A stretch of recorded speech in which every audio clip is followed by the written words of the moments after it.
അസ്തജനകല്യാണേ നിരതം കരുണാമയം നമാമി ചിന്മയം ദേവം സദ്ഗുരും ബ്രഹ്മവിദ്വരം. കൃഷ്ണം ദ്വൈപായനം വന്ദേ കൃഷ്ണം വന്ദേ വ്രജപ്രിയം. കൃഷ്ണം ദ്വൈപായനം വന്ദേ കൃഷ്ണം വന്ദേ പ്രധാസുതം. സച്ചിദാനന്ദരൂപായ വിശ്വോൽപത്യാദിഹേതവേ താപത്രയവിനാശായ ശ്രീകൃഷ്ണായ വയം നുമഃ. ജന്മാദ്യസ്യ യദുന്വയാദിതരതശ്ച അർത്ഥേഷ്വഭിജ്ഞസ്വരാട് തേനേ ബ്രഹ്മഹൃദായ ആദികവയേ മുഹ്യന്തി യത്സൂരയഃ. തേജോ വാരിമൃതാം യഥാ വിനിമയോ യത്ര ത്രിസർഗോ മൃഷാ ധാമ്നാ സ്വേന സദാ നിരസ്തകുഹകം സത്യം പരം ധീമഹി. ധർമ്മപ്രോജ്ജിതകൈതവോത്ര പരമോ നിർമ്മത്സരാണാം സദാ വേദ്യം വാസ്തവമത്ര വസ്തു ശിവതം താപത്രയോന്മൂലനം. ശ്രീമദ്ഭാഗവതേ മഹാമുനികൃതേ കിം വാ പരൈഃ ഈശ്വരഃ സദ്യോ ഹൃദ്യവരുധ്യതേത്ര കൃതിഭിഃ ശുശ്രൂഷിഭിഃ തൽക്ഷണാത്. നിഗമകൽപ്പതരോർഗളിതം ഫലം ശുഖമുഖാദമൃതദ്രവസംയുതം പിബത ഭാഗവതം രസമാലയം മുഹുരഹോ രസികാഃ ഭുവി ഭാവുകാഃ. യം പ്രവ്രജന്തമനുപേതമപേതകൃത്യം ദ്വൈപായനോ വിരഹകാതര ആജുഹാവ. പുത്രേരി തന്മയതയാ തരവോഭിനേതു തം സർവഭൂതഹൃദയം മുനിമാനതോസ്മി.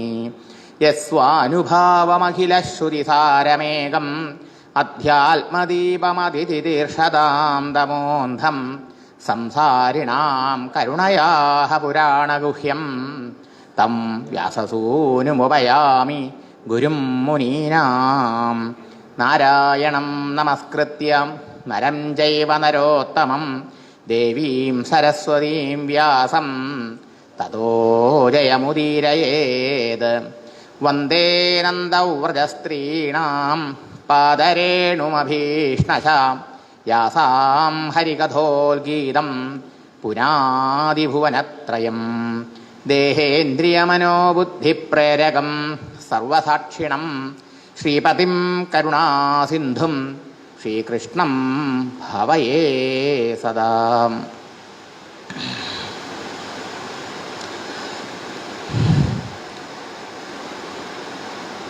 മനുഷ്യ ജീവിതത്തിൻ്റെ ലക്ഷ്യം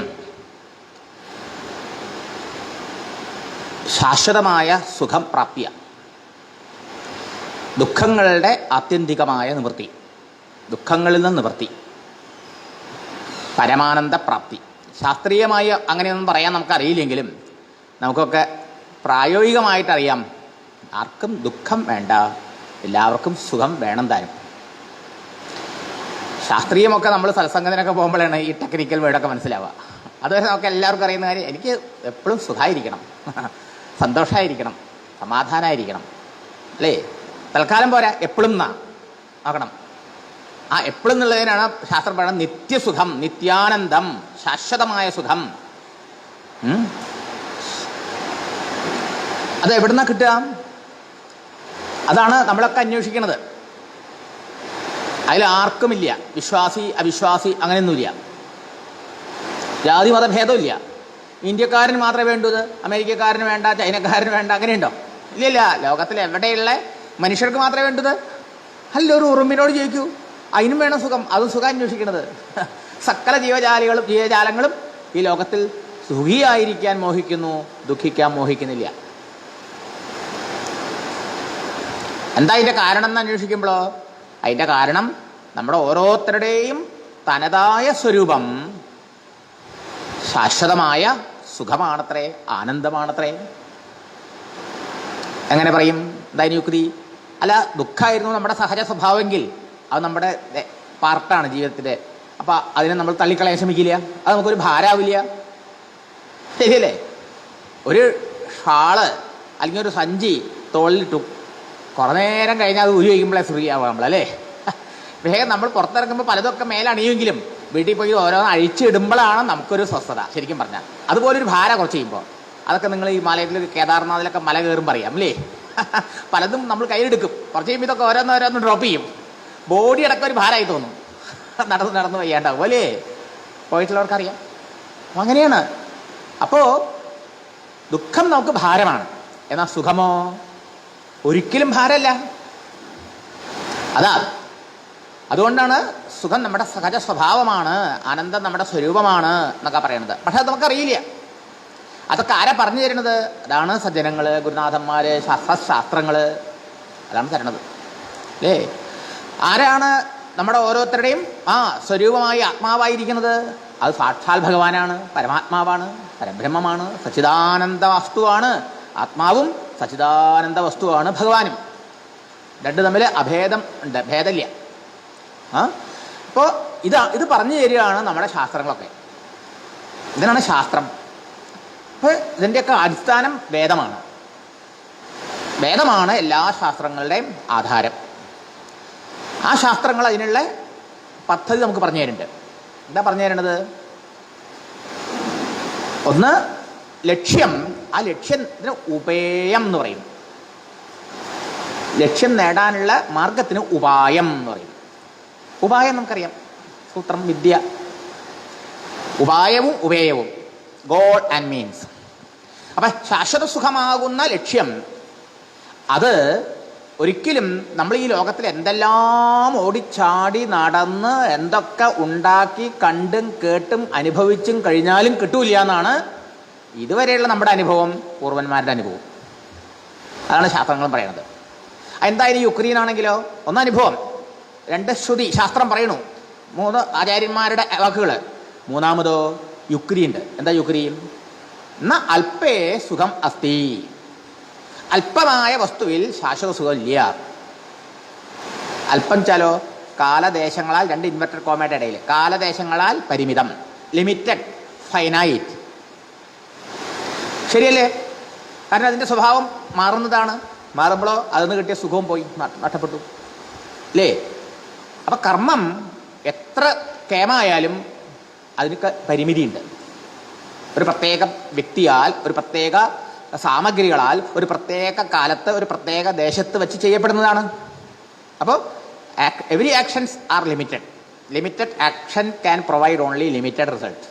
പരിമിതമാണ് കർമ്മം എന്നുള്ളത് കൊണ്ട് പരിമിതമായ കർമ്മങ്ങൾക്ക് പരിമിതമായ ഫലമേ തരാൻ പറ്റുള്ളൂ. അതിൻ്റെ റിസൾട്ടായിട്ട്, ഫലമായിട്ട് നമുക്ക് എത്ര സുഖം കിട്ടിയാലും അത് പരിമിതമാണ്, ശാശ്വതമല്ല. ശാശ്വതമായൊരു കർമ്മമില്ല. കർമ്മം കൊണ്ട് എത്ര നേടാം? ശാസ്ത്രങ്ങൾ പറയണു, കർമ്മം കൊണ്ട് ഇഹലോക സുഖ സൗകര്യങ്ങൾ നേടാം. സുഖം നേടാൻ പറ്റുമെന്ന് പറയാൻ വയ്യ. സുഖ സൗകര്യങ്ങളൊക്കെ നമുക്ക് ഉണ്ടാക്കാം ഈ ലോകത്ത്. ഇതുമാതിരിയോ ഇനിയും പുണ്യകർമ്മങ്ങൾ ചെയ്തു വെച്ചാൽ സ്വർഗാദി ലോകങ്ങൾ, അവിടെ പോവാം. അപ്പോൾ ഇതിനേക്കാളും എത്രയോ 100 കണക്കിന് ഇരട്ടി സുഖമുണ്ട്, സുഖ സൗകര്യങ്ങളുണ്ട് സ്വർഗാദി ലോകങ്ങളിൽ. ഇനി അതിനേക്കാളും മേലെ മേലുള്ള ലോകങ്ങളുണ്ടെന്നാ പറയാം. അങ്ങനെ സ്രഷ്ടാവിൻ്റെ ലോകം വരെ പോവാം നമുക്ക്, ബ്രഹ്മലോകം. ആ ബ്രഹ്മാവിൻ്റെ ലോകമാണ് ഏറ്റവും ഉത്കൃഷ്ടം. അവിടെയാണ് ഏറ്റവും കൂടുതൽ സുഖം. കീഴ്പോട്ട് വരുന്തോറും സുഖത്തിൻ്റെ അളവ്, തോത് കുറഞ്ഞു വരും. ഉപനിഷത്തിൽ അതിന് ഒരു ആനന്ദ മീമാംസ എന്നൊക്കെ പറയും, അതിനൊരു സ്കെയിൽ ഒക്കെ പറഞ്ഞിട്ടുണ്ട്. അപ്പോൾ കർമ്മം കൊണ്ട് സ്വർഗലോകം കിട്ടും, പുണ്യകർമ്മങ്ങളെ കൊണ്ട്. സ്വർഗത്തിൽ പോയ എന്താ തകരാറ്? ഭഗവാൻ ഗീതയിൽ പറയണു, ക്ഷീണേ പുണ്യേ മർത്യലോകം വിശന്തി. സ്വർഗലോകത്തെത്താൻ പുണ്യത്തിൻ്റെ ഫലമായിട്ട്. പക്ഷേ അവിടെ സ്ഥിര താമസമില്ല. പുണ്യം തീർന്നവരെ അവിടെ താമസിക്കാൻ പറ്റുള്ളൂ. ഓൺലൈനിൽ നമ്മൾ ബുക്ക് ചെയ്തു, എവിടെയാണ് വേണ്ടത്, നിങ്ങൾ ഏത് ഹോട്ടലിലാണ് സ്ഥലത്ത് പോകുന്ന സമയത്ത് അല്ലേ, നമ്മൾ പോയി പിക്നിക്കിനോ അല്ലെങ്കിൽ വലിയ ഇതിനൊക്കെ പോയി, വിശ്രമത്തിനൊക്കെ പോയി ഫാമിലിയായിട്ട് ബുക്ക് ചെയ്ത് പണം തീർന്നാൽ നിങ്ങൾ ചെക്കൗട്ട് ആവണം. പിന്നെ ആദ്യം നിങ്ങൾ പണം കൊടുക്കണ്ടേ? ഇതുമാതിരി ഈ പുണ്യമാണ് പണം സ്വർഗത്തിൽ താമസിക്കാനുള്ളത്. ആ പുണ്യം അനുഭവിച്ചുകൊണ്ടിരിക്കുമ്പോൾ വേഗം തീരും. അതാണ് നമ്മൾ ഈ സുഖ സൗകര്യങ്ങൾ അനുഭവിക്കുമ്പോൾ പെട്ടെന്നാണ് പുണ്യം തീരുക. മനസ്സിലായില്ലേ? അപ്പോൾ നമ്മൾ അറിയില്ല അത്. അപ്പോൾ ക്ഷീണേ പുണ്യം ക്ഷീണിച്ചാലോ തീർന്നാലോ, പുണ്യം തീർന്നാൽ പിന്നെ അവിടുന്ന് ചെക്കൗട്ട്, വിസ ഈസ് ഓവർ അല്ലേ. പിന്നെ അവിടെ രാജ്യങ്ങളൊക്കെ കുറേ ആളൊക്കെ നിങ്ങൾക്ക് സഹതാപം കൊണ്ട് കുറച്ച് എക്സ്റ്റൻഷനൊക്കെ തരും. പക്ഷെ പുറത്താവണം ഒരു അല്ലേ? ശരിയല്ലേ? അവർ താമസിക്കാൻ പറ്റില്ല. പിന്നെ എന്താ ഈ ബ്രഹ്മാവിൻ്റെ ലോകത്ത് പോകാൻ വെച്ചാലോ? ആ ബ്രഹ്മഭുവനാത് ലോകാഹ പുനരാവർത്തിനോർജുന. ഭഗവാൻ തന്നെ ഈ ഭാഗവത സ്വരൂപിയാണ് കൃഷ്ണൻ. ഭാഗവതം കൃഷ്ണന്റെ പ്രത്യക്ഷ രൂപം, അവിടുത്തെ ജീവിതം. അവിടെ നിന്ന് പറയണു ഗീതോപദേശത്തിൽ പുണ്യം കൊണ്ട് നിങ്ങൾക്ക് സ്വർഗം മാത്രമല്ല ബ്രഹ്മലോകം വരെ പോകാം. അവിടെ വരെ പോയാലും അർജുന, അതെ ഭക്തരെ, നിങ്ങൾക്ക് അവിടെ സ്ഥിരവാസമില്ല, തിരിച്ചു പോരണം. ബ്രഹ്മണോപി ഭയം മത്തഃ ദി പരാർത്ഥ പരായുഷഃ എന്ന. ബ്രഹ്മാവിൻ്റെ ആയുസ് എന്ന് വെച്ചാൽ വളരെ വലുതാണ്. നമ്മൾക്ക് 100 വയസ്സാണ്, ബ്രഹ്മാവിന് 100 വയസ്സാണ്. പക്ഷേ സമയത്തിൻ്റെ ഘടികാരം നീങ്ങണേന് വ്യത്യാസമുണ്ട്. സൂര്യ നമ്മുടെ 24 മണിക്കൂർ കൊണ്ട് നീങ്ങും, ഒരു ദിവസമായി. പക്ഷേ ബ്രഹ്മാവിന് 24 മണിക്കൂറാവണമെങ്കിലോ 1000 ചതുരയുഗം പകല്, 1000 ചതുരയുഗം രാത്രി, 22. അപ്പോൾ 2000 ചതുരയുഗം കഴിയുമ്പോഴാണ് ബ്രഹ്മാവിൻ്റെ ഒരു ദിവസമുള്ളൂ. അങ്ങനെ 365 ദിവസം കൂടിയ ബ്രഹ്മാവിന് 1 വയസ്സ്. ഇങ്ങനെ ബ്രഹ്മാവിന് 100 വയസ്സ്. അത് എത്ര ഉണ്ടാവും? ഇത്ര വലിയ ആയുസ്സുള്ള ബ്രഹ്മാവിൻ്റെ ആയുസ് നശിക്കൂലോ, കഴിയൂലോ? ഇത്ര വലുതായില്ല, ഒരു എൻഡില്ലേ, ഒരു അവസാനമില്ലേ? അപ്പോൾ അത് കഴിഞ്ഞാലോ ബ്രഹ്മാവിന് ഭയം. കാരണം കാലത്തിനും ദേശത്തിനും അതീതമായവൻ പരമാത്മ ഭഗവാൻ മാത്ര. മനസ്സിലായില്ലേ? അതുകൊണ്ട് അബ്രഹ്മഭുവനാൽ ലോകാൽ പുനരാവർത്തിനോർജുന. ബ്രഹ്മലോകം വരെ നിങ്ങൾക്ക് പോവാൻ പുണ്യം കൊണ്ട്, പക്ഷേ അവിടെ നിന്ന് തിരിച്ചു വരണം. എന്നാലോ മാമുപേത്യ പുനർജന്മ ദുഃഖാലയം അശാശ്വതം ന ആപ്നുവന്തി. ഭഗവാൻ തന്നെ വഴി നമുക്ക് പറഞ്ഞു നിൽക്കുക. എന്നാൽ ഈ ലോകത്തിൻ്റെ സ്വഭാവം എന്താ? ദുഃഖാലയം. ആലയം എന്ന് പറഞ്ഞാലോ ആലയം, ഗ്രന്ഥാലയം അറിയില്ലേ? ഗ്രന്ഥങ്ങൾ വെച്ചിട്ടുള്ള സ്ഥലം, ദേവാലയം അല്ലേ? ഇതുമാതിരി ദുഃഖാലയം, ദുഃഖത്തിൻ്റെ ആലയം, വീട്, ദുഃഖം അനുഭവിക്കുന്ന ഇടം. അശാശ്വതം. ഇവിടെ ഉള്ളതൊക്കെ ശാശ്വതമല്ല, അശാശ്വതമാണ്. ഇവിടെ ഇനി തിരിച്ചു വരാണ്ടിരിക്കണമെങ്കിൽ എന്ത് ചെയ്യണം? മാം ഉപേത്യ. അപ്പോൾ ഭഗവാൻ അവിടെ എന്താ പറയേണ്ടത്? ബ്രഹ്മലോകം വരെ കാലദേശങ്ങളുടെ ഉള്ളിലാണ്, പരിമിതമാണ്, കർമ്മം കൊണ്ട് നേടാവുന്നതാണ്. അവിടുന്ന് പോലും തിരിച്ചു വരുന്നുണ്ട്, ഇനിയും ദുഃഖം അനുഭവിക്കേണ്ടി വരും. എന്നാൽ ഈ ദുഃഖം അനുഭവിക്കേണ്ടാത്ത ശാശ്വതമായ സുഖം കിട്ടണമെങ്കിൽ ഒരേ ഒരു വഴിയുള്ളൂ, മാം ഉപേത്യ. എന്നെ പ്രാപിക്ക്, എന്നെ സേവിക്ക്, എന്നോട് ചേരൂ, എന്നിലേ ഉള്ളൂ. ഭഗവാനിലാണ് മൊത്തം. ഭഗവാനെ അടഞ്ഞവർക്ക് മാത്രമേ, ഭഗവാനെ സാക്ഷാത്കരിച്ചവർക്ക് മാത്രമേ എന്തുള്ളൂ? ശാശ്വതമായ സുഖമുള്ളൂ. ദുഃഖാലയത്തിലേക്ക് പിന്നെ വരാണ്ടിരിക്കാൻ പറ്റുള്ളൂ. മാമുപേത്യ പുനർജന്മമില്ല. ജന്മം ഉണ്ടായ എന്താ? ദുഃഖമെടുത്തതീനെന്തേ മൂലം കൃഷ്ണ, ദുഃഖമെടുത്തതു ജന്മമൂലം. എന്തുകൊണ്ട് ദുഃഖിക്കേണ്ടി വന്നു? ജനിച്ചത് കൊണ്ടല്ലേ നിനക്ക് ദുഃഖിക്കേണ്ടി വന്നത്? അപ്പോൾ ജന്മം ദുഃഖമല്ലേ? മരണമോ? നമ്മുടെ മരണവും നമുക്ക് ദുഃഖം, ഭയം. നമുക്ക് മരിക്കാൻ ഇഷ്ടമില്ല. നമുക്ക് നിയർ ആൻഡ് ഡിയറായ ആൾക്കാരുടെ മരണം ഇഷ്ടം, ദുഃഖം അല്ലേ? സങ്കടം. അപ്പോൾ പുനർജന്മം ദുഃഖാലയ. പുനർജന്മം ദുഃഖത്തിന് കാരണം. അപ്പോൾ മാമുപേത്യ, ഭഗവാനെ പ്രാപിച്ചാലോ, നമ്മുടെ ആത്മസ്വരൂപനായ ഭഗവാനെ സാക്ഷാത്കരിച്ചാലോ അവർക്ക് പിന്നെ പുനർജന്മില്ല, ദുഃഖാലയത്തിലേക്ക് തിരിച്ചു വരേണ്ടി വരില്ല. മഹാത്മാനഹാം ന ആപ്നുവന്തി മഹാത്മാനഃ സംസിദ്ധിം പരമാം ഗതാഃ. അതാണ് പരമമായ സംസിദ്ധി, നേട്ടം, ഗെയിൻ. നമ്മുടെ ജീവിതത്തിലെ ഹയ്യസ്റ്റ് ഗെയിൻ ആണ് സംസിദ്ധി, സമ്യക്കായ സിദ്ധി, പരമമായ സിദ്ധി, ഏറ്റവും വലിയ ലാഭം, ഏറ്റവും വലിയ നേട്ടം. ഞാൻ അതിനപ്പുറത്ത് അപ്പുറത്തൊന്നുമില്ല. ഭഗവാനെ കിട്ടലാണ് ഏറ്റവും വലിയ നേട്ടം. കിട്ടില്ല കണ്ട കാരണം എന്താ? ഭഗവാൻ കാലദേശാവധിഭ്യാം നിർമുക്തം നിത്യമുക്തം. ഭഗവാൻ കാലത്തിനും ദേശത്തിനും ഒക്കെ അതീതമാണ്. സാന്ദ്രാനന്ദ അവബോധാത്മകം. ഭഗവാൻ സച്ചിദാനന്ദ സ്വരൂപമാണ്. പോരാ, എല്ലാവരുടെയും ഉള്ളിൽ ആത്മസ്വരൂപനായി വിളങ്ങുന്നവനാണ്. അങ്ങനെയുള്ള ഭഗവാനെ സാക്ഷാത്കരിക്കുമ്പോൾ മാത്രമേ നീ ദുഃഖമില്ലാണ്ടാവുള്ളൂ. അതിനുള്ള വഴികളാണ് ശാസ്ത്രങ്ങൾ. ഇതാണ് വേദത്തിൽ പറഞ്ഞേക്കുന്നത്. നമ്മുടെ അടിസ്ഥാന ശാസ്ത്രം എന്താ?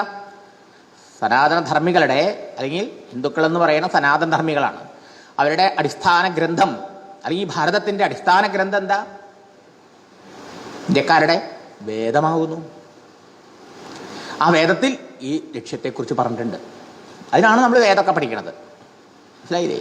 അപ്പോൾ ഇതിന് ലക്ഷ്യം, ഇതിന് ശാസ്ത്രീയമായി പറയാ ബ്രഹ്മം പരമാത്മാ ഭഗവാൻ എന്നൊക്കെയാണ്. അപ്പോൾ ചിലപ്പോൾ പറയും ബ്രഹ്മസാക്ഷാത്കാരം, പരമാത്മ സാക്ഷാത്കാരം, ഭഗവത് സാക്ഷാത്കാരം, സത്യസാക്ഷാത്കാരം, അങ്ങനെ പല പല വാക്കുകളാണ് പറയാം. ആ വസ്തു എന്താണെന്നും അതെന്താ അങ്ങനെ അതിൻ്റെ സ്വരൂപം എന്താണെന്നൊക്കെ നല്ലോണം പറഞ്ഞിട്ടുണ്ട് ഈ വേദത്തിൽ. രണ്ടാമതോ അപ്പോൾ അത് ലക്ഷ്യം. ഇനിയോ അതിലേക്ക് എങ്ങനെ എത്താൻ കഴിയും? മാർഗം പറഞ്ഞു തരണമല്ലോ. മാർഗമാണ് ധർമ്മം. ധർമ്മമാണ് അതിനുള്ള മാർഗം. അപ്പോൾ ചുരുക്കത്തിൽ ഈ മാർഗവും ലക്ഷ്യവും ഉപേയവും ഉപായവും വളരെ വ്യക്തമായി വേദത്തിൽ പറഞ്ഞിരിക്കണം.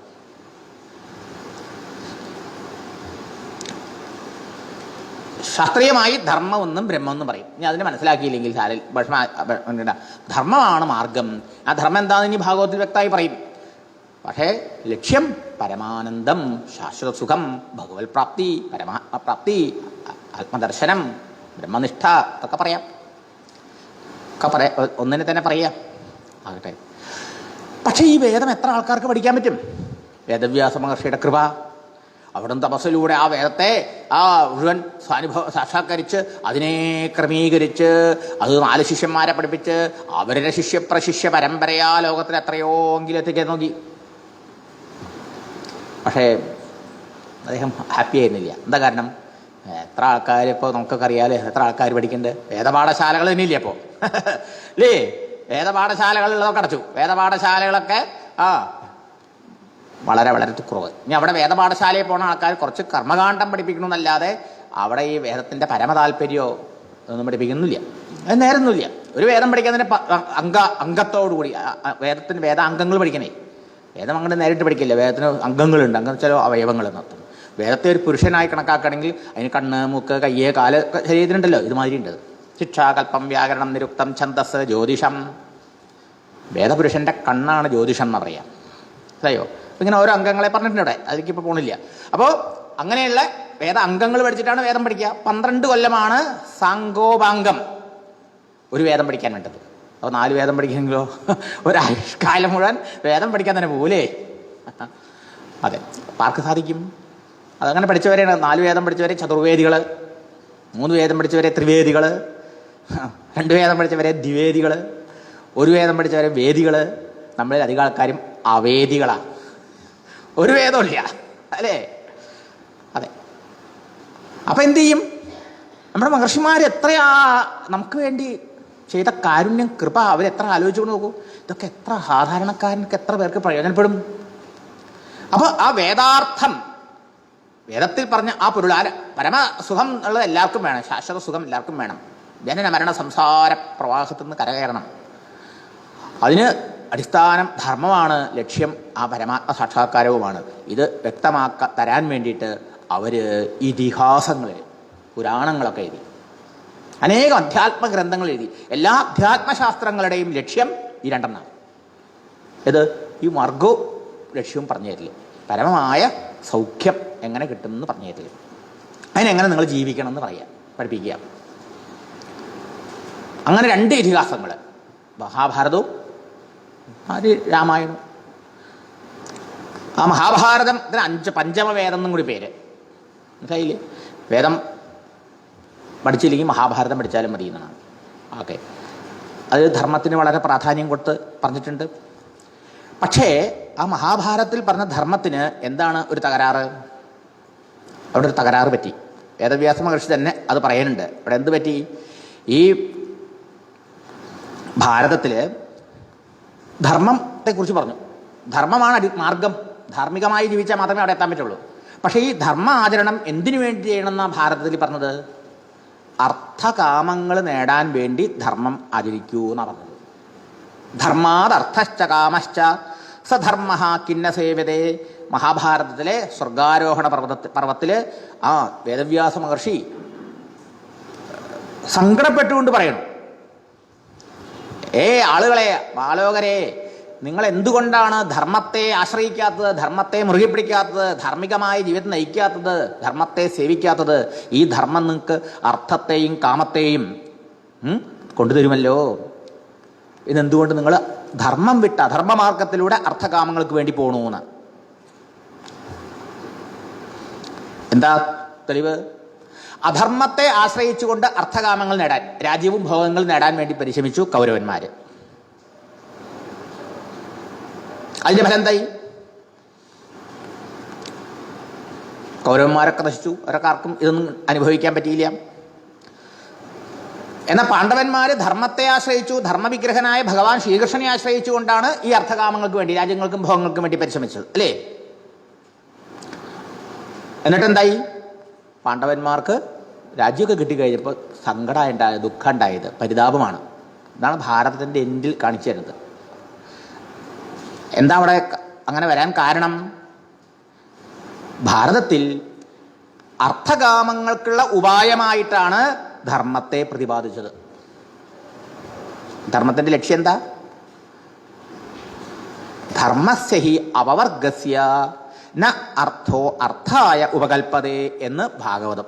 ഭാഗവതത്തിൽ വരുമ്പോൾ ഇതേ വ്യാസൻ മാറ്റി പറഞ്ഞു. മാറ്റി പറയാച്ചാൽ അതൊരു വ്യക്തിയുടെ ഒരു വളർച്ചയുടെ വികാസത്തിൻ്റെ ഓരോ സ്റ്റേജാന്ന് വേണം പറയാൻ. തുടക്കത്തിൽ മനുഷ്യൻ പല പല ആഗ്രഹങ്ങളുള്ളവനാണ്. ഈ ആഗ്രഹങ്ങൾ പൂർത്തീകരിക്കാൻ വേണ്ടി അർത്ഥം പണം വേണം അല്ലേ? അതിനു വേണ്ടിയിട്ട് കർമ്മം ചെയ്യാം. കുറെ കഴിഞ്ഞാലോ എത്രയൊക്കെ പണം ഉണ്ടാക്കി എത്രയൊക്കെ ഭോഗങ്ങൾ അനുഭവിച്ചാലും സുഖല്യ. അപ്പം അവനോട് ഈ ധർമ്മം ഈശ്വരന് വേണ്ടി ചെയ്യൂ എന്ന് പറഞ്ഞാൽ കേട്ടു എന്ന് വരും. ശരിയല്ലേ? ഇതാണ് നമ്മുടെ എവല്യൂഷൻ്റെ ഒരു ലെവലത്. അപ്പോൾ ആ ഒരു എവല്യൂഷൻ്റെ എന്താ പറയുക കൾമിനേഷൻ ആണ് ഭാഗവതം എന്ന് പറയാം.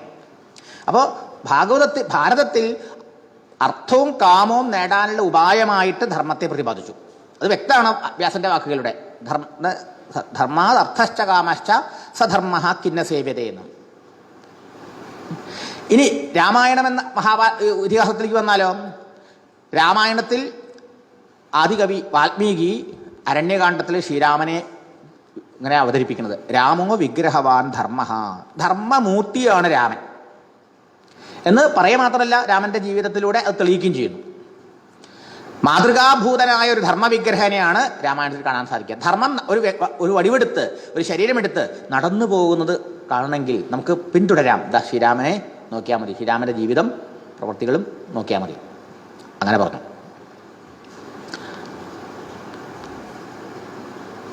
ശ്രീമദ് ഭാഗവതത്തിൻ്റെയും പ്രതിപാദ്യ വിഷയം ധർമ്മ പ്രോജ്ജിതകൈതവോത്ര പരമോ നിർമത്സരാണാം സദാം എന്ന് നില പറഞ്ഞു. ധർമ്മമാണ്. പക്ഷേ അവിടെ എന്താ? ഭാരതത്തിൽ ധർമ്മത്തെ അർത്ഥകാമങ്ങൾക്ക് ഉപായമായിട്ട് വർണ്ണിച്ചപ്പോൾ ഭാഗവതത്തിൽ ധർമ്മത്തെ അർത്ഥകാമങ്ങൾക്ക് ഉപായമായിട്ടല്ല, ധർമ്മം ചെയ്ത അർത്ഥവും കാമം കിട്ടുന്നല്ല പറഞ്ഞത്. ധർമ്മസ്യ അപവർഗസ്യ, ധർമ്മത്തിൻ്റെ ലക്ഷ്യം മുക്തിയാണ്, പരമാത്മ സാക്ഷാത്കാരമാണ്. അത് സാധിക്കണമെങ്കിൽ ആ ധർമ്മം എങ്ങനെ അനുഷ്ഠിക്കണം? ഈശ്വരാരാധനമായി അനുഷ്ഠിക്കണം. സ്വധർമ്മേണ ഹരിതോഷണം, സ്വനുഷ്ഠിതസ്യ ധർമ്മസ്യ സംസിദ്ധി ഹരിതോഷണം. ഇത് ഭാരതത്തിൽ പറയാത്തതാ, ഭാഗവത്തിൽ പറഞ്ഞത്. ഇതാണ് ഭാഗവത്തിന്റെ സവിശേഷത. ഇത് സ്വനുഷ്ഠിതസ്യ ധർമ്മസ്യ, വ്യവഹാരത്തിൽ ധർമ്മം എന്ന് പറയുമ്പോൾ നമ്മുടെ കർത്തവ്യകർമ്മങ്ങൾ അത് അനുഷ്ഠിക്കുന്ന ആർക്ക് വേണ്ടിയിട്ടാണ്? ഭാരതത്തിൽ എന്താ പറഞ്ഞത്? പണം ഉണ്ടാക്കാൻ വേണ്ടി, ഭോഗങ്ങൾ അനുഭവിക്കാൻ വേണ്ടിയും. നിങ്ങൾ ധർമ്മമാർഗത്തിലൂടെ പണിയെടുക്കുക, അധ്വാനിച്ച് ജീവിക്കൂ, അധർമ്മത്തിൽ പോവാതെ. പക്ഷെ കൗരവർ അധർമ്മത്തിലൂടെ പോയി, പാണ്ഡവർ ധർമ്മത്തിലൂടെ നേടി. പക്ഷെ അർത്ഥകാമങ്ങൾ കിട്ടിയവർക്ക് രാജ്യം കിട്ടിയില്ലേ, ഭോഗങ്ങൾ കിട്ടിയില്ലേ, പക്ഷെ ദുഃഖിയായി, ആര് സുഖിയായി. അവസാനം എല്ലാം ശ്രീകൃഷ്ണനും കൂടിയും പോയെന്ന് പറഞ്ഞോടുകൂടിയിട്ട് അല്ലേ, കർണന് ശവസംസ്കാരം ചെയ്യേണ്ടി വന്നതോടുകൂടി അത് കണ്ടപ്പോൾ തന്നെ ധർമ്മപുത്രൻ തകർന്നോ? പാണ്ഡവന്മാർ തകർന്നില്ലേ? കുന്തി ദുഃഖിച്ചില്ലേ? 5 മക്കൾക്ക് വിജയത്തിന് വേണ്ടി പൂത്തപുത്രനെ ബലി കൊടുക്കേണ്ടി വന്നു അഭിമാനപ്രശ്നത്തിന്റെ പേരിൽ. ആരാ സുഖിയായത് പറയൂ? അവസാനം പാഞ്ചാലി ദുഃഖിയായില്ലേ? മക്കളൊക്കെ മരിച്ചില്ലേ?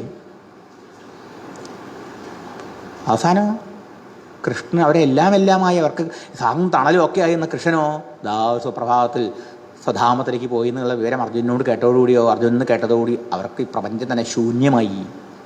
അവരെല്ലാം വെടിഞ്ഞ് ഏകാന്തമായ തപസ്സിന് ഹിമാലയത്തിൽ പോയി.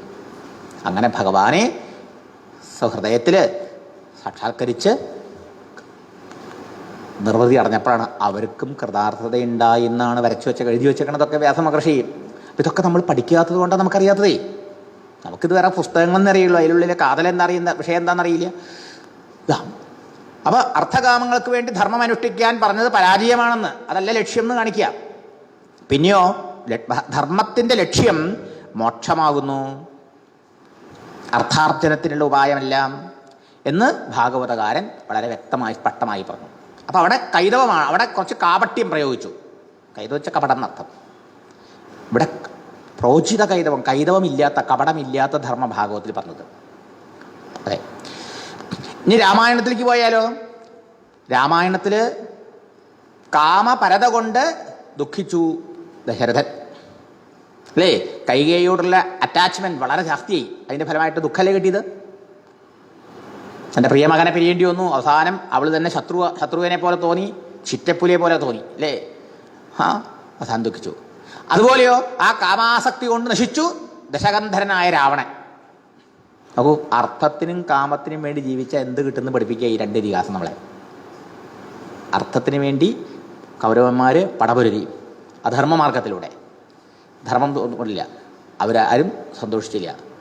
അർത്ഥത്തിനു വേണ്ടി ധർമ്മമാർഗത്തിലൂടെ ധർമ്മവിഗ്രഹനായ കൃഷ്ണനെ ആശ്രയിച്ച് പടപൊരുതി ജയിച്ച് ഒക്കെ നേടി പാണ്ഡവര്, അവരും കൃതാർത്ഥരായില്ല. കാമത്തിന് വേണ്ടിയിട്ട് ധർമ്മം അനുഷ്ഠിച്ച് എങ്ങനെ ഉണ്ടാവും? രാമായണത്തിൽ ദശരഥൻ്റെയും ദശമുഖൻ്റെയും കഥ നമ്മളെ പഠിപ്പിക്കണു, അല്ലേ? ഭാഗവത്തിലേക്ക് വരുമ്പോൾ ഇതിൻ്റെയൊക്കെ പോരായ്മകളെ തീർത്തുകൊണ്ട് പരിപൂർണമാണത്, പരിപൂർണ മോക്ഷശാസ്ത്രമാണത്. അവിടെ ധർമ്മം അനുഷ്ഠിക്കേണ്ടത് അർത്ഥത്തിനും കാമത്തിനും വേണ്ടിയിട്ടല്ല, അതല്ല ലക്ഷ്യം. ധർമ്മത്തിൻ്റെ ലക്ഷ്യം ഈശ്വരപ്രാപ്തിയാണ്, പരമാത്മ സാക്ഷാത്കാരമാണ്. അത് സാധിക്കണമെങ്കിലോ ആ ധർമ്മം ഭഗവാന് വേണ്ടിയാണ് അനുഷ്ഠിക്കേണ്ടത് എന്ന് പറഞ്ഞു. നോക്കൂ, ഇതടിസ്ഥാനമായി നമ്മളൊക്കെ പഠിക്കേണ്ട കാര്യം. നമ്മൾ ജനിച്ചാൽ മരിക്കണവരെ കർമ്മമുണ്ട് നമുക്കല്ലേ? കർമ്മം കൊണ്ടാണ് നമ്മളൊക്കെ ജനിച്ചത്, കർമ്മത്തിൻ്റെ ഫലം അനുഭവിക്കാൻ. കർമ്മമാണ് നമ്മളെ വ്യത്യസ്ത അവസ്ഥയിലേക്ക് കൊണ്ടുപോകുന്നത്, സ്ഥലങ്ങളിലേക്ക് കൊണ്ടുപോകുന്നത്. ഇന്ന് ഇവിടെ നാളെ അവിടെ, അല്ലേ? ഇങ്ങനെ ഓരോയിടത്തും നമ്മളെ പ്ലേസ് ചെയ്യുന്നു. ശരിക്കും പറഞ്ഞാൽ IT കമ്പനികൾക്ക് മുമ്പ് നമുക്ക് പ്ലേസ്മെൻറ്റ് തുടങ്ങിയ ആൾ ഭഗവാനാണ്, ശരിയല്ലേ? പൂച്ച എങ്ങനെയാണോ തൻ്റെ കുഞ്ഞിനെ പലയിടത്ത് കൊണ്ട് വെക്കണത്, ഇതുമാതിരി റൈറ്റ് ടൈമിൽ റൈറ്റ് പ്ലേസിൽ നമ്മളെ പ്ലേസ് ചെയ്യും ഭഗവാൻ. എങ്ങനെ ഭഗവാൻ ഇഷ്ടം പോലെയാണോ? എനിക്ക് അവിടെ പോകാൻ ഇഷ്ടമില്ല, പക്ഷേ എനിക്ക് അവിടെ പോയേ പറ്റുള്ളൂ. എന്ത് ചെയ്യാൻ പറ്റും? എൻ്റെ കർമ്മമാണ്. അപ്പോൾ ഭഗവാൻ എന്നെ അവിടെ അയച്ചേ പറ്റുള്ളൂ, അല്ലേ? ഞാൻ ആ കർമ്മം ചെയ്തേ പറ്റുള്ളൂ. കർമ്മമല്ലേ, ഒഴിവാൻ പറ്റില്ലല്ലോ, ഓർഡർ ചെയ്തല്ലേ. അപ്പം എന്ത് ചെയ്യണം? ഇത് തിരിച്ചറിയണം. ഇതിൻ്റെ പുറകിൽ ഭഗവാനാണ്, ഇതിൻ്റെ പുറകെ കർമ്മഫല ദാതാവാണല്ലോ ഭഗവാൻ. കർമാധ്യക്ഷ കർമ്മഫല ദാതാവന ഏഷ സർവജ്ഞ. അവിടുന്ന് സർവജ്ഞനാണ്, അവിടത്തേക്ക് എല്ലാം അറിയുള്ളൂ. സർവജ്ഞനായ ഭഗവാന് മാത്രമേ ഓരോ ജീവൻ്റെയും കർമ്മത്തിൻ്റെ ഫലം എന്താണെന്നും അത് തെറ്റാതെ എപ്പോൾ അവന് കൊടുക്കണം എന്നൊക്കെ അറിയാൻ പറ്റുള്ളൂ. ഏഷ സർവജ്ഞ സർവ അന്തര്യാമി. എങ്ങനെ അറിയാം അവിടുന്ന്? എല്ലാം നമ്മുടെ ഉള്ളിൽ അന്തര്യാമിയായിട്ട്, ഇന്നലെ പറഞ്ഞില്ലേ, മനസാക്ഷിയായിട്ടിരിക്കണം, ആ ബോധസ്വരൂപമായി. കർമാധ്യക്ഷ കർമ്മഫലദാത, കർമാധ്യക്ഷനാണ്. അവിടുത്തെ അധ്യക്ഷത ഇവിടെ ഉണ്ടെങ്കിൽ മാത്രമേ നമുക്ക് ഈ ശരീര മനോബുദ്ധികൾ സചേതനമായിട്ട് കർമ്മം ചെയ്യാൻ കഴിവുള്ളതാവുള്ളൂ, പ്രവർത്തിക്കാൻ കഴിവുള്ളതാവുള്ളൂ, അല്ലേ? കർമ്മ അധ്യക്ഷനാണ്.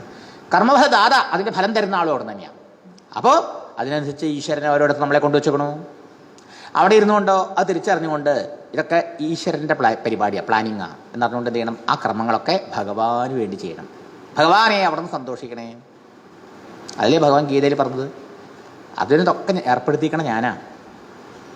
നീ എന്ത് ചെയ്യണു? നീ ഒരു നിമിത്തം മാത്രം, അല്ലേ?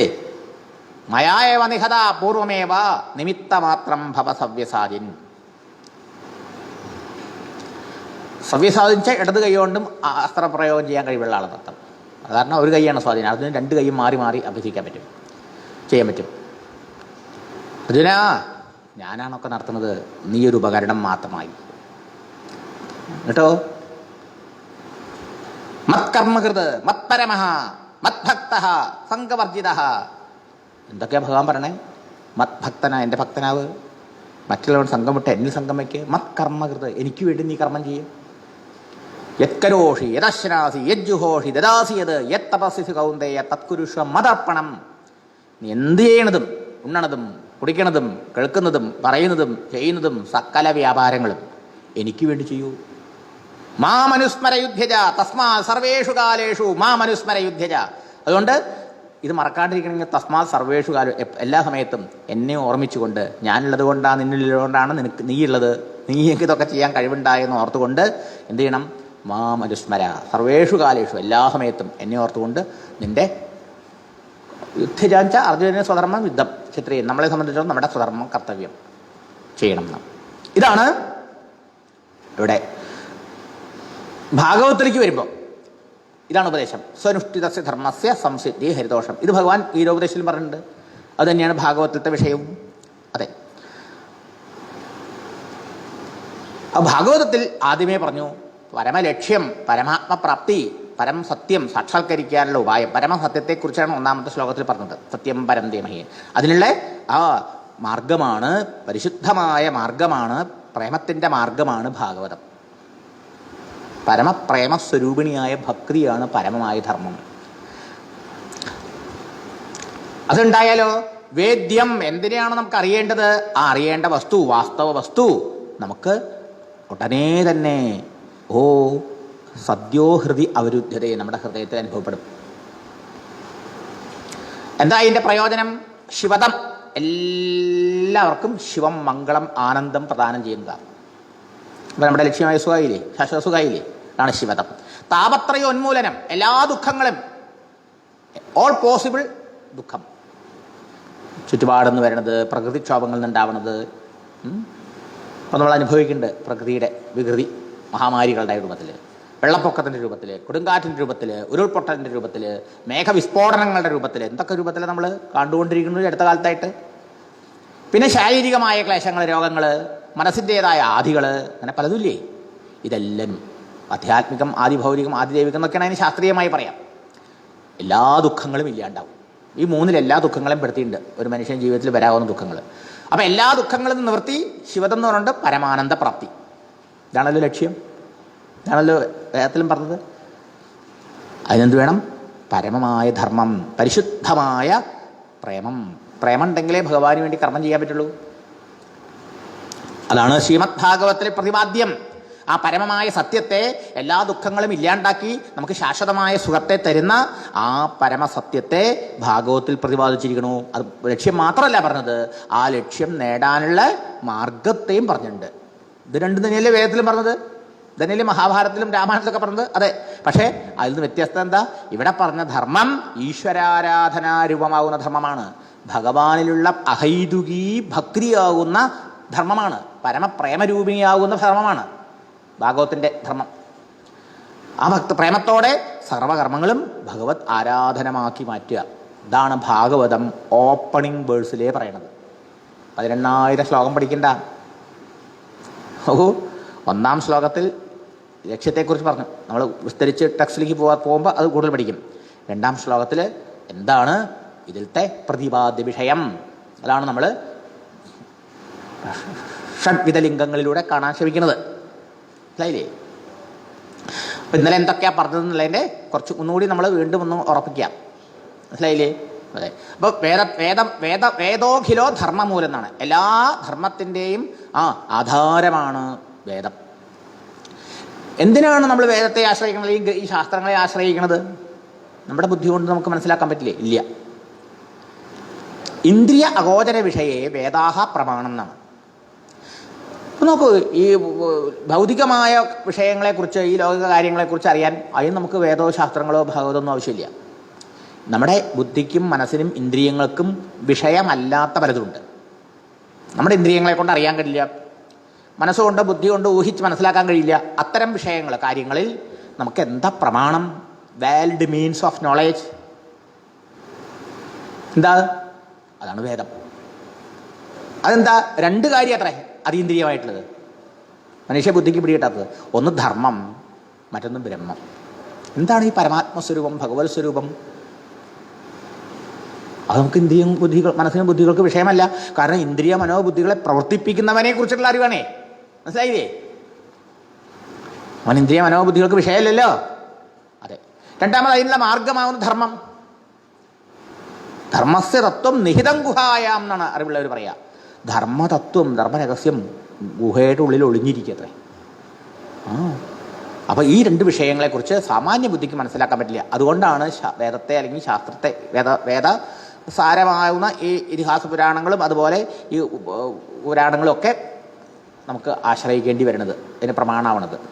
ഇനി ഈ പുരാണങ്ങളിലും ഇതിഹാസങ്ങളിലൊക്കെ എന്താ പറഞ്ഞത്? ഇത് വേദത്തിൽ പറഞ്ഞ കാര്യത്തിൽ വ്യത്യസ്തമാണോ? അല്ല. വേദാർത്ഥ ഉപബൃംഹണമാണ് ഇതിഹാസങ്ങളുടെയും പുരാണങ്ങളുടെയും ലക്ഷ്യം.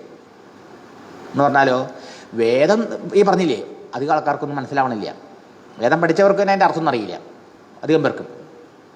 അപ്പോൾ ആ വേദത്തിൽ പറഞ്ഞ കാര്യങ്ങളുടെ താല്പര്യം സാമാന്യ ബുദ്ധിക്ക് കുറേയും കൂടിയും ലളിതമാക്കി കോമൺ മാനിലേക്ക് എത്തിക്കുക. അതാണ് ഇതിഹാസങ്ങളും പുരാണങ്ങളും രചിച്ചതിലൂടെ നമ്മുടെ മഹർഷി ഈശ്വരന്മാർ ചെയ്തത്. ഇപ്പം എത്ര ഉപകാരമായത്! ഇപ്പം സാമാന്യം നമുക്ക് പിടികിട്ടില്ല. ഭാരതത്തിൽ ധർമ്മത്തെക്കുറിച്ച് പറഞ്ഞു, രാമായണത്തിൽ കാമപുരുഷാർത്ഥത്തെക്കുറിച്ച് പറഞ്ഞു, അതിൻ്റെ പ്ലസും മൈനസും. അവിടെ അർത്ഥകാമങ്ങൾക്ക് വേണ്ടി ധർമ്മം അനുഷ്ഠിച്ചാൽ എന്ത് കിട്ടും? അധർമ്മം ചെയ്താൽ എന്ത് കിട്ടും? കാമത്തിന് വേണ്ടി ധർമ്മം അനുഷ്ഠിച്ചാൽ എന്ത് കിട്ടും? ഒക്കെ മനസ്സിലായില്ലേ? ഇനി ഭാഗവതത്തിലേക്ക് വരുമ്പോഴോ, അർത്ഥകാമങ്ങളെയും തള്ളിക്കളഞ്ഞ് പരമപുരുഷാർത്ഥമായ ഭഗവത് പ്രാപ്തിയെ ലക്ഷ്യം വെച്ചുകൊണ്ട് ഭഗവത് പ്രീത്യർത്ഥം, ഭഗവത് പ്രേമപുരസ്സരം, ഭഗവത് പ്രീത്യർത്ഥം ഭഗവതർപ്പണമായി കർമ്മങ്ങൾ അനുഷ്ഠിക്കണം. ഇതാണ് ഭാഗവതത്തിൻ്റെ സവിശേഷത. മറ്റ് ഗ്രന്ഥങ്ങളിൽ നിന്ന് ഭാഗവതത്തിൻ്റെ സവിശേഷത എന്നർത്ഥം. ഇത്രയും മനസ്സിലാക്കിയിട്ട് നമുക്കിനി മുന്നോട്ട് പോകാം. അപ്പോൾ തുടക്ക ശ്ലോകം ധർമ്മപ്രോചിത എന്ന് പറഞ്ഞിട്ട് അവിടെ പരിശുദ്ധമായ പ്രേമമാണ്, പരിശുദ്ധമായ ധർമ്മമാണ് പ്രതിപാദ്യം എന്ന് പറഞ്ഞു. പരിശുദ്ധമായ ധർമ്മം എന്ന് പറയാൻ കാരണം ഭാരതത്തിലും രാമായണത്തിലും പറഞ്ഞ ധർമ്മം പരിശുദ്ധമല്ല, കപടമാണ്. വ്യാസമഹർഷി പറഞ്ഞു ധർമ്മം അനുഷ്ഠിച്ചോളൂ. എന്തിന് ധർമ്മം അനുഷ്ഠിക്കണം? നിങ്ങൾക്ക് എന്നാൽ പണം കിട്ടും, ഭോഗങ്ങൾ അനുഭവിക്കാം. അർത്ഥവും കാമവും കിട്ടാൻ ധർമ്മം അനുഷ്ഠിച്ചോളൂ. അത് പറഞ്ഞ് തെറ്റായിരുന്നു. അതല്ല ധർമ്മത്തിൻ്റെ പരമമായ ലക്ഷ്യം, ഉദ്ദേശം. അപ്പോൾ അവിടെ കുറച്ച് കപടത വന്നു. കൈതവം എന്നാ പറഞ്ഞേ, കള്ളത്തരം. ഇവിടെ ആ കൈതവം ഇല്ല. പ്രോചിത കൈതവം എന്നാ ഭാഗവത്തിൽ പറഞ്ഞ ധർമ്മത്തിനെ. കൈതവം കപടമില്ലാത്തതാണ്. കപട്യം എന്താണ്? അതിന് ഇന്നത് കിട്ടണം എന്നുള്ള സകാമരൂപത്തിൽ അർത്ഥകാമങ്ങൾക്ക് വേണ്ടി ധർമ്മം അനുഷ്ഠിച്ചതാണ് ആ ദോഷം. ഇവിടെ അതല്ല, അർത്ഥകാമങ്ങൾക്ക് വേണ്ടിയിട്ടല്ല. പിന്നെയോ ഭഗവാനെ തന്നെ കിട്ടാൻ വേണ്ടി ധർമ്മം അനുഷ്ഠിക്കൂ, അതിന് ഭഗവാനെ സ്നേഹിക്കൂ, ഭഗവാനെ ഭജിക്കൂ. അപ്പോൾ ഉപക്രമവും ഉപസംഹാരവും ഒന്നാവണം എന്ന് പറഞ്ഞു. അപ്പോൾ ഉപക്രമം നമ്മൾ കണ്ടു, പരിശുദ്ധമായ ധർമ്മം, പ്രേമം, അതാണ്.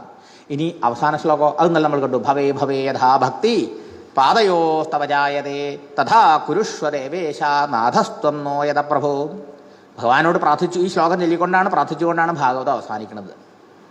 ദ്വാദശ സ്കന്ധത്തിലെ 13-ാമത്തെ അധ്യായത്തിലത്തെ അവസാനത്തെ 2 ശ്ലോകങ്ങളാണിത്. എന്ത്? ഭവേ ഭവേ, ഭഗവാനെ മേൽക്കുമേൽ അടിക്കടി അവിടുത്തെ പാതാരവിന്ദങ്ങളിൽ ഭക്തി ഉണ്ടാക്കി തരണമേ എന്ന പ്രാർത്ഥന. ഭഗവാന്റെ തിരുനാമം നിരന്തരം ജപിക്കാൻ തോന്നണമേ എന്നാണ്. ഏതൊരു ഭഗവാന്റെ സ്മരണവും നാമസ്മരണവും അതുപോലെ നമസ്കാരവും സർവ്വപാപങ്ങളെയും നശിപ്പിക്കുന്നുവോ, സർവ്വ ദുഃഖങ്ങളെയും നശിപ്പിക്കുന്നുവോ, എല്ലാ ദുഃഖങ്ങളെയും ഹരിക്കുന്നതുകൊണ്ട്, ദുഃഖത്തിന് കാരണമായ പാപത്തെ ഹരിക്കുന്നതുകൊണ്ട് ഹരി എന്ന് പേരോടുകൂടിയവനായ ഭഗവാനെ ഞങ്ങളങ്ങേ നമസ്കരിക്കുന്നു.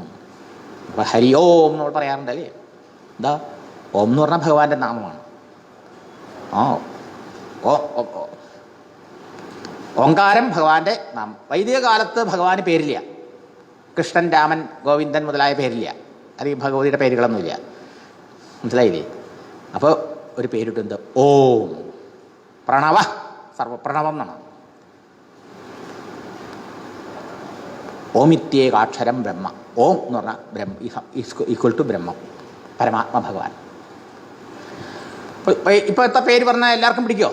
ഹിന്ദു ഗോഡ്സിൻ്റെ പേര് പറഞ്ഞാൽ മറ്റുള്ള മതക്കാർക്ക് പിടിക്കില്ല, അവരുടെ പേര് പറഞ്ഞാൽ മറ്റുള്ളവർക്ക് പിടിക്കില്ല, അല്ലേ? അപ്പോൾ ഋഷി ഓം എന്ന് പറഞ്ഞു. ഓം എന്നുള്ള ആ ഊം എന്നുള്ള 3 സിലബസ് കൂടി ചേർന്നല്ലേ. ഇതിൽ ജാതി മത വ്യത്യാസങ്ങളൊന്നും ഇല്ലല്ലോ. അതിലും ജാതീയരെയൊക്കെ കാണുന്നുണ്ട് ഇപ്പോൾ ആൾക്കാർ, വേറെ കാര്യം, അത് രാഷ്ട്രീയവൽക്കരണമാണ്. ഓമിലതൊന്നുമില്ല. ഓം എന്ന് പറഞ്ഞാൽ ശബ്ദപ്രതീകമാണ് പരമാത്മാവിൻ്റെ. നാഷണൽ ഫ്ലാഗ്, നാഷനാണോ? 3 കളർ ചേർത്ത് തുന്നി കൂട്ടിയിട്ടുള്ള ആ തുണി ആണോ? അത് റെപ്രസെൻറ്റ്സ് നേഷൻ, അല്ലേ? രാഷ്ട്രത്തിൻ്റെ പ്രതീകം. ഇതുമാതിരി ഓം എന്നുള്ളത് പരമാത്മാവിൻ്റെ, പ്രപഞ്ചകാരനായ ആ സത്യസ്വരൂപൻ്റെ സൗണ്ട് സിമ്പൽ, ശബ്ദപ്രതീകം, പേര് ഓം. അവിടുത്തെ സ്മരിച്ച, അവിടുന്ന് പിന്നെ ഹരി, ഹരി, ശ്രീകൃഷ്ണൻ, ബലരാം, മഹാവിഷ്ണു എന്നൊക്കെ പിന്നീട് പേരുകൾ വന്നു. ഹരി എന്ന് പറഞ്ഞാൽ ഹരിക്കുന്നവൻ. അപ്പോൾ ആ ഭഗവാനെ സ്മരിച്ച എന്താ ഗുണം? നമ്മുടെ ഉള്ളിലെ ഭേദഭാവന ഹരിക്കും, ദുഃഖം ഹരിക്കും, അജ്ഞാനം ഹരിക്കും. അജ്ഞാനം കൊണ്ടാണ് ഭേദഭാവന. അതുകൊണ്ടാണ് നമുക്ക് അധർമ്മം ചെയ്യാനുള്ള തോന്നൽ, അതുകൊണ്ടാണ് ദുഃഖം ഉണ്ടാവുന്നത്. അധർമ്മമാണല്ലോ പാപം.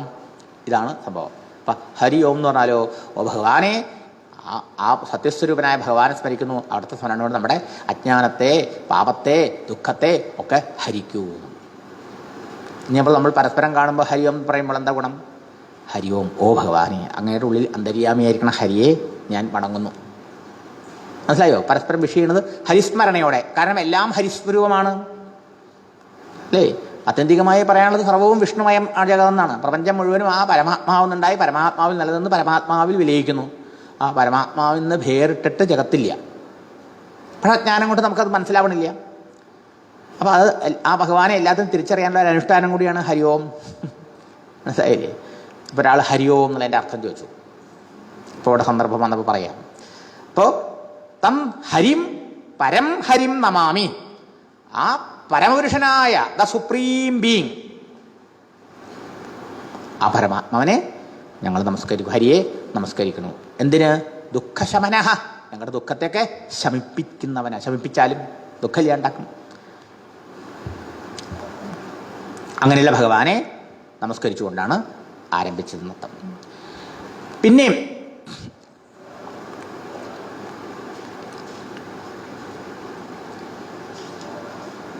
നാരദ മഹർഷിയുടെ അനുഭവങ്ങളൊക്കെ തന്നെ നമ്മൾ കണ്ടു. ഈ ഭക്തിയുടെ മഹിമ, ഇതിൻ്റെ ഉപോത്ബലകമാണ് അതൊക്കെ. അപ്പം ആദ്യം അവസാനവും ഉപക്രമം ഉപസാരം ഒന്ന് തന്നെ.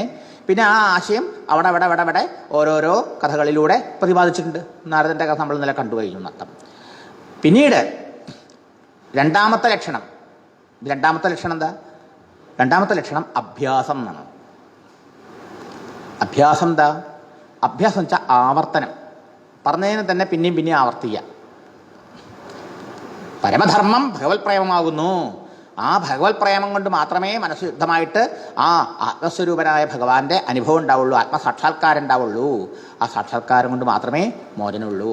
വാസുദേവേ ഭഗവതി ഭക്തിയോഗ പ്രയോജിത ജനയതി ആശു വൈരാഗ്യം ജ്ഞാനഞ്ച യഥാഹൈതുക എന്നൊക്കെ നമ്മൾ കണ്ടു അല്ലേ? ഭഗവാനിൽ ഭക്തി വളർത്തിക്കഴിഞ്ഞാൽ തീർച്ചയായിട്ടും അത് നമുക്ക് മനഃശുദ്ധിയെയും വിരക്തിയെയും ജ്ഞാനത്തെയും ഒക്കെ തരും.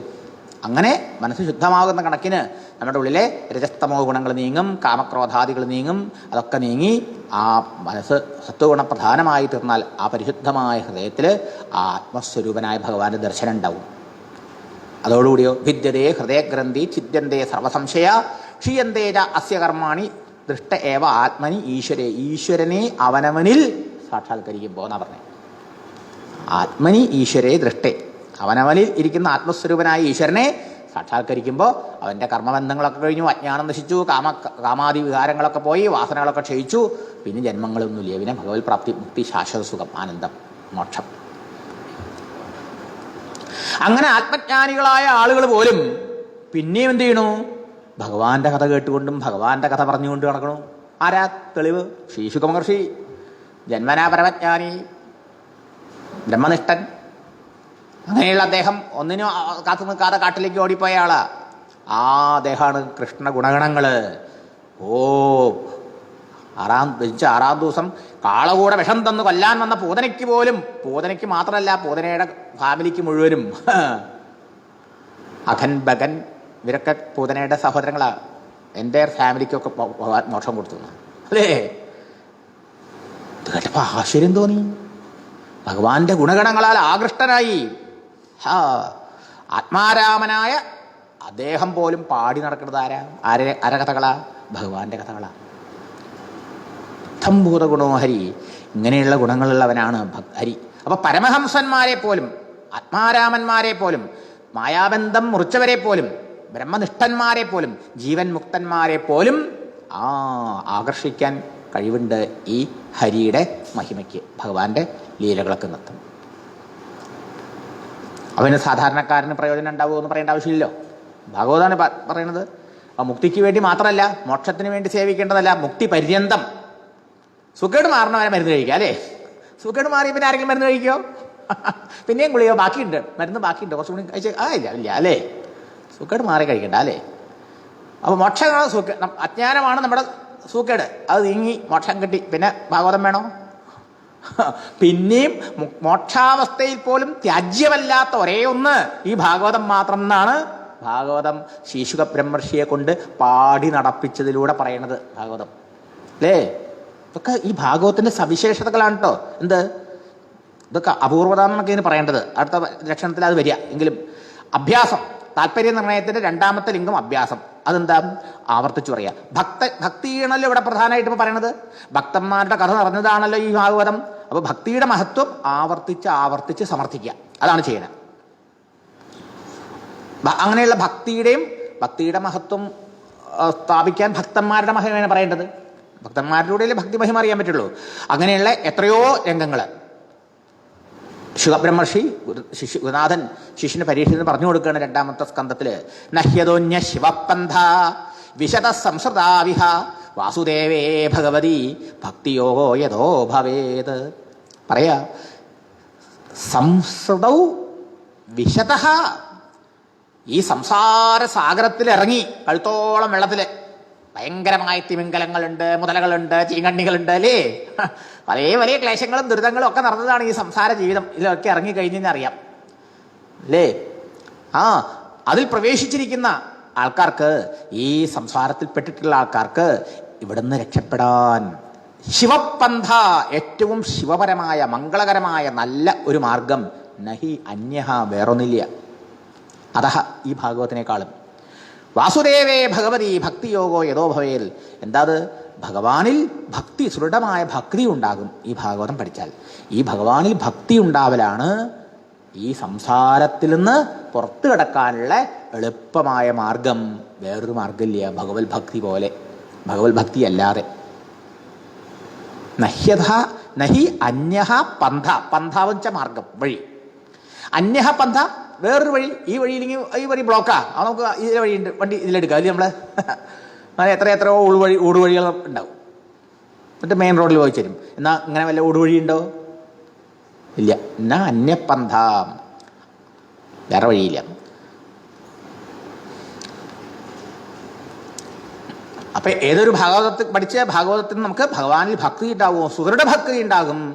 ആ ഭക്തിയെ തരുന്ന ഭാഗവതം അല്ലാതെ വേറെ വഴിയില്ല. ബ്രഹ്മാവ് ഭഗവാന്റെ പ്രഥമ ശിഷ്യൻ. ആരാണ് ഭഗവാന്റെ പ്രഥമ ശിഷ്യൻ? ശിഷ്യനും ഭക്തനും ഒക്കെയാണ്. ആ ബ്രഹ്മാവ് ഭഗവാനെ സ്തുതിക്കുമ്പോൾ പറയണെന്താ? കൃഷ്ണാവതാരത്തിന് ഭഗവാനെ സ്തുതിക്കുന്നുണ്ട്. ഏന്യേര വിന്ദാക്ഷ വിമുക്തമാനിനഃ ത്വയി അസ്തഭാവാത് അവിശുദ്ധ ബുദ്ധയഃ ആരുഹ്യ കൃച്ഛ്രേണ പരം പദം തതഃ പതന്തി അതഃ അനാഥതയുക്ഷ്മതങ്ക്രയഃ. ബ്രഹ്മസ്തുതിയിൽ ഭഗവാൻ പറയാണ്, ബ്രഹ്മാവ് ഭഗവാനെ അന്യേ വേറെ ചില ആൾക്കാരുണ്ട്. എന്താ? അവർ ശാസ്ത്രങ്ങളൊക്കെ പഠിച്ചു, തത്വജ്ഞാനം കൈവരിച്ചു, ആത്മാവാണ് ഞാൻ, ബ്രഹ്മമാണ് ഞാൻ, സർവം ഖലിതം ബ്രഹ്മ എന്നൊക്കെ ബുദ്ധിപരമായി മനസ്സിലാക്കി. എന്നിട്ടോ ഞങ്ങൾക്ക് മുക്തി കിട്ടിക്കഴിഞ്ഞു, ഞാൻ ബ്രഹ്മല്ലേ, പിന്നെന്താ അവിടെ, ഇനിയൊന്നുമില്ല, മുക്തി കിട്ടിക്കഴിഞ്ഞു എന്ന് സ്വയം വിമുക്തമാനിനഃ, ഞങ്ങൾ മുക്തന്മാരാണെന്ന് മാനിച്ചുകൊണ്ട്, കണക്കാക്കിക്കൊണ്ട് അല്ലെങ്കിൽ അഭിമാനിച്ചുകൊണ്ടിരിക്കുന്നു. പക്ഷേ അവർ യഥാർത്ഥത്തിൽ മുക്തന്മാരായിട്ടില്ല എന്നറിയാം. അവർക്കെന്ത് സംഭവിക്കുന്നു? പതന്തി, അവര് മുക്തിപദത്തിലെത്താതെ, ഭഗവത് പദത്തിലെത്താതെ, മോക്ഷപദത്തിലെത്താതെ അവിടുന്ന് താഴോട്ട് വീണു. എന്തുകൊണ്ടാണ് താഴോട്ട് വീഴുന്നത്? അവിശുദ്ധ ബുദ്ധയ. അവരുടെ കുഴപ്പം കൊണ്ടല്ല, തത്വജ്ഞാനത്തിന്റെ കുഴപ്പം കൊണ്ടല്ല, അവരെ പഠിപ്പിച്ച പഠിപ്പിന്റെയോ അറിവിന്റെയോ കുഴപ്പമല്ല. പിന്നെയോ ആ പാത്രം പരിശുദ്ധമായിരുന്നില്ല. പാലൊക്കെ വാങ്ങി കാച്ചി വെച്ചു, പക്ഷേ ആ പാത്രം നല്ലോണം കഴുകിയിട്ടുണ്ടായില്ല. അതുകൊണ്ട് ആ പാല് കെട്ടുപോയി, കിളർന്നു പോയി. അങ്ങനെ വരാലോ, പിരിഞ്ഞു പോകാലോ. ഇതുപോലെ ഈ ജ്ഞാനം സ്വീകരിച്ച പാത്രം ഏതാ? നമ്മുടെ മനസ്സ്, അന്ധക്കരണം അല്ലേ? അത് പരിശുദ്ധമായി ഉണ്ടായില്ല. ഇപ്പം എന്ത് ചെയ്യാൻ പറ്റും? ഗുരുനാഥന്റെ കുഴപ്പമല്ല, ശാസ്ത്രങ്ങളുടെ കുഴപ്പമല്ല. പക്ഷെ അവിശുദ്ധ ബുദ്ധയ, അവരുടെ മനസ്സ് അഥവാ ബുദ്ധി ശുദ്ധമല്ലാത്തത് കൊണ്ട് അവരുടെ ജ്ഞാനം അവർക്ക് അനുഭവപ്പെട്ടില്ല. പൂജ ഗുരുദേവൻ പറയും, ഓഫീസിൽ നിന്ന് ഭർത്താവ് വീട്ടിൽ വന്നു, വിശ്വസ്തയായ പത്നി, ധർമ്മപത്നി, സ്നേഹമയിയായ അമ്മ, നല്ല ചൂട് കാപ്പിയൊക്കെ ഉണ്ടാക്കി ഭർത്താവിൻ്റെ മുമ്പിൽ അവിടെ കൊണ്ടുവച്ചു. അദ്ദേഹം തിരക്കിൻ്റെ ഇടയിൽ പേപ്പർ വായിക്കുകയോ എന്തൊക്കെ ചെയ്തുകൊണ്ടിരിക്കുന്ന ഇടയിൽ ഒരു സിപ്പ് കുടിച്ചു. എന്നിട്ട് ഭാര്യയ്ക്ക് ചീത്ത, എന്താ മധുരമില്ല, ബാക്കിയൊക്കെ ഉണ്ട്, മധുരം മാത്രമില്ല. അപ്പോൾ അമ്മ പറഞ്ഞു, പഞ്ചസാര ഇട്ടുണ്ട് ഏട്ടാ, ഒന്ന് ഇളക്കിയാൽ മതി, സ്പൂൺ അവിടെയുണ്ട്, ഏട്ടാ ഒന്ന് ഇളക്കിയാൽ മതി, വാതിലിൻ്റെ പുറകിൽ നിന്ന് പറഞ്ഞു. അപ്പോൾ അവിടെ നിന്ന് ശബ്ദം കിട്ടും. അദ്ദേഹം സ്പൂൺ എടുത്ത് ആ സ്പൂൺ വെച്ചിട്ടുണ്ട് അവള് ഒക്കെ ഇളക്കി. എന്നിട്ട് കുടിച്ചപ്പോൾ ഹായ്, എന്താ ഇതിൻ്റെ ഒരു കോമ്പിനേഷൻ, ടിക്കേഷൻ പാകം പാല്, പാകം ടിക്കേഷൻ, പാകം മധുരം, ഹൈ സൂപ്പർ കോഫി, ഇത്ര നല്ല കോഫി സ്നേഹത്തോടെ അവൾ ഞാൻ വരണ കാത്തിരുന്ന് ഉണ്ടാക്കി തന്നിട്ടാണ് ഞാൻ അവളെ കുറ്റം പറഞ്ഞത്. ഗുരുദേവൻ ചോദിക്കുക, ഇപ്പം എവിടെ കുഴപ്പം? ആ അമ്മയുടെ കുഴപ്പമാണോ, അദ്ദേഹത്തിൻ്റെ കുഴപ്പമാണോ, ആരുടെ കുഴപ്പമാണ്? കുഴപ്പമാരുടെയാ? കുഴപ്പമില്ല, കാപ്പി ഇല്ലേ, പഞ്ചസാര ഇല്ലേ? ഉണ്ട്. കപ്പിലിട്ട പഞ്ചസാര ഇളക്കിണ്ടായില്ല, അതതിൻ്റെ ഓരോ മോളിക്യൂളിലും അലിഞ്ഞു ചേർന്ന് ഒന്നായി ഉണ്ടായില്ല. ഇതുപോലെയാണ് നമ്മളുടെ വേദാന്ത പഠനങ്ങൾ എന്നർത്ഥം. വേദാന്ത ശാസ്ത്രങ്ങൾ പഠിക്കാനോ കാണാതെ പഠിക്കാനോ ഒരു വിഷമമില്ല. വേദാന്തം കോളേജിലൊക്കെ പഠിപ്പിക്കണില്ലേ ഇപ്പോൾ? PhD ഒക്കെ എടുത്തൂടെ, ഡോക്ടറേറ്റ്. പക്ഷെ മോക്ഷം കിട്ടണോ? മോക്ഷം വേണമെന്ന് ആഗ്രഹം തന്നെയില്ലേ പല പല ഫിലോസഫിക് പ്രൊഫസേഴ്സിനും. എന്താ അതുമായിട്ട് ഒരു ബന്ധമില്ല അവരുടെ ജീവിതത്തിന്. എന്താ കാര്യം പിന്നെ? അതല്ല, മനസ്സിലായില്ലേ? ഇവിടെ എന്താണ്, ഇവിടെ ഈ കപ്പിൽ പഞ്ചസാര ഇട്ട് വെച്ച മാതിരി നമ്മളിതൊക്കെ പഠിക്കണതേ. അതുകൊണ്ടായില്ല. പിന്നെയോ അത് നമ്മളിൽ അലിഞ്ഞ് നമ്മുടെ സ്വഭാവമായി നമ്മളായി മാറണമല്ലോ. ആ അറിവ് നമ്മളിൽ അലിഞ്ഞു ചേരണമല്ലോ. അതലിഞ്ഞു ചേരണമെങ്കിൽ നമ്മുടെ മനസ്സ് എത്രത്തോളം ശുദ്ധാവോ അത്രത്തോളം അത് നമ്മളിൽ ഇഴുകി ചേരുള്ളൂ. ഇല്ലെങ്കിൽ അത് മൂന്നാമതൊരു ഫോറിൻ എലിമെന്റ് പോലെ ഞാൻ അവിടെ നിൽക്കും, നമ്മുടെ മാറില്ല. മനസ്സിലായോ? ആ പരിശുദ്ധി ഉണ്ടാവാണ്ടിരിക്കുക എന്താ കാരണം? തൊയ് അസ്തഭാവ പറയണ ബ്രഹ്മാവാണെന്ന് ഓർക്കണം. ഭഗവാനെ അവിടത്തെ അനാദരിക്കുക കാരണം, അവിടത്തെ ആശ്രയിക്കാത്തത് കൊണ്ട്, സേവിക്കാത്തത് കൊണ്ട്, ഭഗവാനെ ഭജിക്കാത്തത് കൊണ്ട്, ഭഗവത് ഭക്തി ഇല്ലാത്തത് കൊണ്ട്. അപ്പോൾ ഭഗവത് ഭക്തി കൊണ്ട് മാത്രമേ മനസ്സ് ശുദ്ധമാകുമെന്നും, മനസ്സ് ശുദ്ധമായ മനസ്സിൽ മാത്രമേ എത്ര വേദാന്ത ശാസ്ത്രങ്ങൾ പഠിച്ചാലും ആ വേദാന്ത ജ്ഞാനം അനുഭവപ്പെടുകയുള്ളൂവെന്നാണ് ആര് പറയണത്? സ്വന്തം അനുഭവത്തിൽ ബ്രഹ്മാവ് പറയണത് അല്ലേ? ബ്രഹ്മാവ് ഈ ഭക്തി കൊണ്ടല്ലേ ഭഗവാനെ തപസ്യ സാക്ഷാത്കരിച്ചത്. അതെ, ബ്രഹ്മാവിൻ്റെ സ്തുതിയിൽ പറയാം. അതുകൊണ്ട് ഭക്തി ഇല്ലാത്തത് കൊണ്ട്, ഭഗവാനെ സേവിക്കാത്തത് കൊണ്ട്, ഭക്തിയില്ലാത്തത് കൊണ്ട്, ശാസ്ത്രങ്ങളൊക്കെ പഠിച്ച് ആത്മജ്ഞാനം കൈവരിച്ചും ഞാൻ മുക്തനായി എന്നൊക്കെ അഭിമാനിച്ചു കൊണ്ടിരിക്കുന്ന ആൾക്കാര് എന്ത് ചെയ്യണു? അനാഥതയുഷ്മധംക്രയ, ഭഗവാന്റെ പാദത്തെ ആശ്രയിക്കാതെ, പാദഭക്തി ഇല്ലാത്തതുകൊണ്ട് മനസ്സ് ശുദ്ധമാവാതെ, ആത്മാനുഭവം കൈവരാതെ അവര് ആ പദത്തിൽ നിന്ന്, മോക്ഷപദത്തിൽ നിന്ന് താഴോട്ട് വീണു. എന്നാൽ ഭഗവാനെ ഭജിച്ചുകൊണ്ട് ഗുരുനാഥൽ നിന്ന് ശാസ്ത്രം, ശരിയായ ഗുരുനാഥന്മാരെന്താ പറയുക, ഗുരുനാഥൽ നിന്ന് ശാസ്ത്രം ലക്ഷ്യമൊക്കെ മനസ്സിലാക്കി. ലക്ഷ്യം ബ്രഹ്മാണ്, ആത്മാവാണ്, ഭഗവാൻ നമ്മുടെ ആത്മാവാണെന്നൊക്കെ മനസ്സിലാക്കി. ഇത് മനസ്സിലാക്കിയ കഴിഞ്ഞു. ഇത് ഒരു പ്രാവശ്യം അറിയാനില്ലല്ലോ. അത് പിന്നെ നമ്മൾ ഉണ്ടാക്കേണ്ട വസ്തുവല്ലോ. പിന്നെന്താ വേണ്ടത്? ശ്രമം മുഴുവൻ മനഃശുദ്ധിക്ക് വേണ്ടിയിട്ടാ. മനസ്സിലായോ? എന്നിട്ടോ ഭഗവാനെ ഭക്തിയോടുകൂടി ഉപാസിക്കണം. അവിടെയാണ് ഉപാസനയുടെ പ്രാധാന്യം. ഉപാസനയാണ് ഭക്തി. ഇഷ്ടദേവതാ ഭജനം, മൂർത്തി പൂജ, മൂർത്തി സേവ, ഡെയ്റ്റി വർഷിപ്പ്, ഭഗവത് നാമസങ്കീർത്തനം. ഭക്തി ഉണ്ടാവാനുള്ള വഴി എന്താ? പ്രഥമം മഹതാം സേവ എന്നാണ്. ആദ്യം സത്സംഗമ, മഹാത്മാക്കളെ സേവിക്കുക, മഹാത്മാക്കളുടെ അടുത്ത് പോവുക, മഹാത്മാക്കളിൽ നിന്ന് ഭഗവാനെ കുറിച്ച് കേൾക്കുക, ഭാഗവത ശ്രവണം, ഭഗവാന്റെ കഥാശ്രവണം, ഭഗവാന്റെ നാമജപം, തിരുനാമജപം. അതായില്ലേ? പിന്നെ മൂർത്തി പൂജ, ഡെയ്റ്റി വർഷിപ്പ്, ഇതൊക്കെ വളരെയധികം നമുക്ക് ഭക്തി ഉണ്ടാക്കി തരണതാണ്.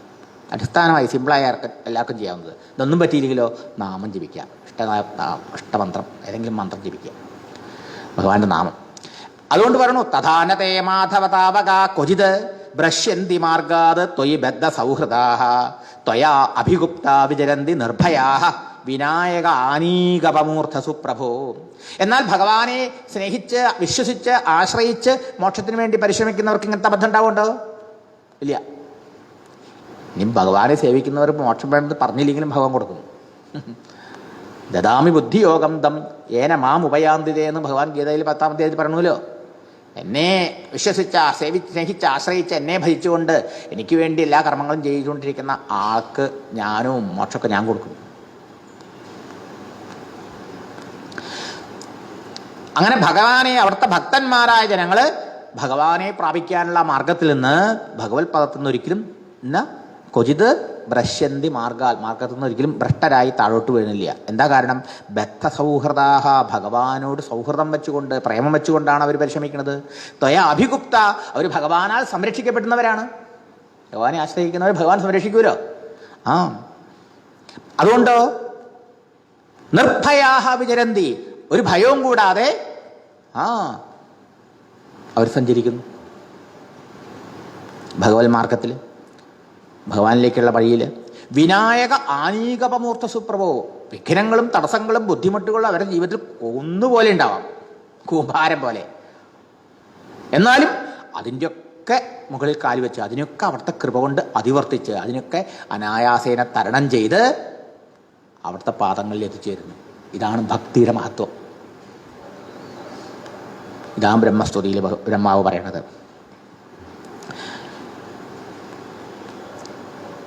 ഇനി ഏകാദശത്തിൽ പരമപ്രിയനായ ഭക്തന് ഉദ്ധവന് ഭഗവാൻ ഉപദേശിക്കുമ്പോൾ ഭഗവാൻ പറയണു, ഉദ്ധവരെ യത് കർമ്മഭിർ യത് തപസ ജ്ഞാന വൈരാഗ്യതശ്ച യത് യോഗേന ദാനധർമ്മേണ ശ്രേയോഭി ഇതരൈരവി സർവം മൽഭക്തി യോഗേന മൽഭക്തഃ ലഭതേ അഞ്ജസ.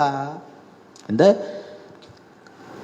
ഏതൊരു മോക്ഷമാണോ കർമ്മം കൊണ്ട്, അല്ലെങ്കിൽ തപസ്സുകൊണ്ട്, ജ്ഞാനം കൊണ്ട്, വൈരാഗ്യം കൊണ്ട്, യോഗാനുഷ്ഠാനം കൊണ്ട്, ദാനം കൊണ്ട്, ധർമ്മം കൊണ്ട്, ഇങ്ങനെയൊക്കെയുള്ള അനുഷ്ഠാനങ്ങളുണ്ടല്ലോ, ഈ മാർഗങ്ങളിലൂടെയൊക്കെ എന്തൊക്കെയാണോ ഒരാൾക്ക് നേടാൻ പറ്റുക, കിട്ടുക, മോക്ഷം മാത്രമല്ല, എല്ലാത്തിൻ്റെയും ലക്ഷ്യം മോക്ഷം മാത്രമല്ല, ഭൗതികമായിട്ടുള്ളതായാലും ആ കർമ്മം കൊണ്ടും തപസ്സുകൊണ്ടും ജ്ഞാനപരിശീലനം കൊണ്ടും വൈരാഗ്യ പരിശീലനം കൊണ്ടും യോഗാനുഷ്ഠാനങ്ങളെ കൊണ്ടും ദാനധർമ്മങ്ങളെ കൊണ്ടൊക്കെ എന്തൊക്കെയാണോ ഒരാൾക്ക് നേടാൻ സാധിക്കുക, അതെല്ലാനും തൽസർവം, അത് മുഴുവനും മൽഭക്ത, എൻ്റെ ഭക്തൻ, എന്നെ വിശ്വസിച്ച് ആശ്രയിച്ച് എന്നെ സേവിക്കുന്ന ഭക്തൻ, അഞ്ജസ, അനായാസേന, എളുപ്പത്തിൽ, യാതൊരു കഷ്ടവും കൂടാതെ, മത് ഭക്തിയോഗേന മത് ഭക്ത ലഭതേ, എന്നെ ഭക്തിപൂർവം ഭജിക്കുന്ന എൻ്റെ ഭക്തൻ ആ ഭക്തി കൊണ്ട് തന്നെ ഒക്കെ നേടുന്നു.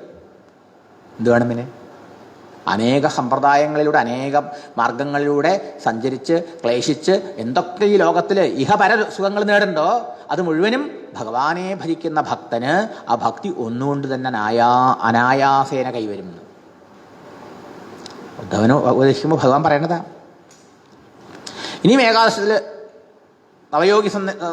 നവയോഗികളുടെ ആ ഉപദേശത്തിൽ കാണാം നമുക്ക്. സ്മരന്ത സ്മാരയന്തശ്ച മിതോഘൗഘഹരം ഹരിം ഭക്തിയാ സഞ്ചാരയാ ഭക്തിയാ ബിഭ്രതി ഉൾപ്പുളകാം തനും. എങ്ങനെയായി ഭക്തന്മാരുടെ സ്വഭാവം? ഭഗവാനെ എപ്പോഴും സ്മരിച്ചുകൊണ്ടും സ്മരിപ്പിച്ചുകൊണ്ടും കഴിയവർ. സ്വയം ഒരിക്കലും ഭഗവാനെ സ്മരിക്കുക, മറ്റുള്ളവരെ കിട്ടിക്കഴിഞ്ഞാൽ ഭഗവാനെക്കുറിച്ച് പറയുക, ചർച്ച ചെയ്യുക. സ്മരന്തഃ, ഒറ്റയ്ക്ക് ഇരുന്നിരിക്കണെങ്കിൽ ഭഗവാന്റെ സ്മരണയിൽ, ഭഗവാന്റെ ലീലയോ ഭഗവാന്റെ നാമമോ ഭഗവാന്റെ തത്വമോ ഗുണങ്ങളോ സ്മരിച്ചുകൊണ്ടിരിക്കും. സ്മാരയന്തശ്ച, മറ്റുള്ളവരെ ഓർമ്മിപ്പിക്കും, സ്മരിപ്പിക്കും, പരസ്പരം ഭഗവാനെക്കുറിച്ച് പറയും. ഭക്തന്മാർ പരസ്പരം കണ്ടാൽ എന്താ പറയുക? ഭഗവാനെ കുറിച്ചിട്ട് അല്ലേ? ഓരോരോ ഫീൽഡിൽ അങ്ങനെയല്ലേ? രാഷ്ട്രീയക്കാർ പരസ്പരം കണ്ട രാഷ്ട്രീയ വാർത്ത, കാമികൾ പരസ്പരം കണ്ട ആ വാർത്ത, ധനാശയുള്ള ആൾക്കാരെ കണ്ട ആ വാർത്ത അല്ലേ? എന്താ ഈ സാരി എവിടുന്ന വാങ്ങി? നന്നായിണ്ടല്ലോ. സാരിയിൽ താല്പര്യമുള്ള ആൾക്കാർ പണ്ടം കണ്ട അതിൽ താല്പര്യമില്ലാതെ അല്ലേ? അങ്ങനെ നമ്മൾ എന്തിലാണോ നമുക്ക് താല്പര്യം അവർ കണ്ടു കഴിഞ്ഞാൽ പരസ്പരം അതല്ലേ കൈകാര്യം ചെയ്യുക, കൈമാറ്റം ചെയ്യുക. ഇവിടെ ഭക്തന്മാരോ സ്മരന്തഃ സ്മാരയന്തശ്ച മിതഃ, പരസ്പരം ആരെക്കുറിച്ച്? ഹരിം, അവരുടെ പ്രേമഭാജനമാകുന്ന ഹരിയെക്കുറിച്ച് അവർക്ക് പറയാനുള്ളൂ. ഈ ഹരി അഖൗഖഹരം, സർവ അഖം, അഖം ച പാപം, ഔഖം ചാലോ കൂട്ടം. എത്രയൊക്കെ നമ്മുടെ അക്കൗണ്ടിൽ ഇരിക്കണമെന്ന് അറിയാമോ? ബാങ്ക് ബാലൻസ് ഇല്ലാത്തവർക്കും വലിയ ബാങ്ക് ബാലൻസ് ഉണ്ട്. നമുക്കൊക്കെ 2 ബാങ്ക് അക്കൗണ്ട് ഉണ്ട്. പഞ്ചാബ് നാഷണൽ ബാങ്കും സ്റ്റേറ്റ് ബാങ്കും ഒന്നുമല്ല. പിന്നെയോ പുണ്യ ബാങ്കും പാപ ബാങ്കും എല്ലാവരുടെയും അക്കൗണ്ടിലുണ്ട്. എന്താ തെളിവ്? ദിവസവും കുറച്ച് സന്തോഷവും കുറച്ച് ചിരിക്കലും കുറച്ച് സങ്കടപ്പെടലൊക്കെ ഇല്ലേ? ദിവസം കഴിഞ്ഞു പോണില്ലേ? രാവിലെ എനിക്ക് ഉണങ്ങണ വരെ ചെറിയ കാര്യങ്ങളൊക്കെ ഉണ്ടാവും. ചെറിയ ദുഃഖമായിരിക്കും, ചിലപ്പോൾ വലിയ സന്തോഷമായിരിക്കും ഉണ്ടല്ലോ. അതാ ബാങ്കിൽ നിന്ന് കിട്ടണതാണ് ഇൻട്രസ്റ്റ്. അപ്പോൾ അഖം എത്രയാണ്? അഖം പാപം, അഖം കുന്നുപോലെയുണ്ടെന്നാണ് പറയണത്.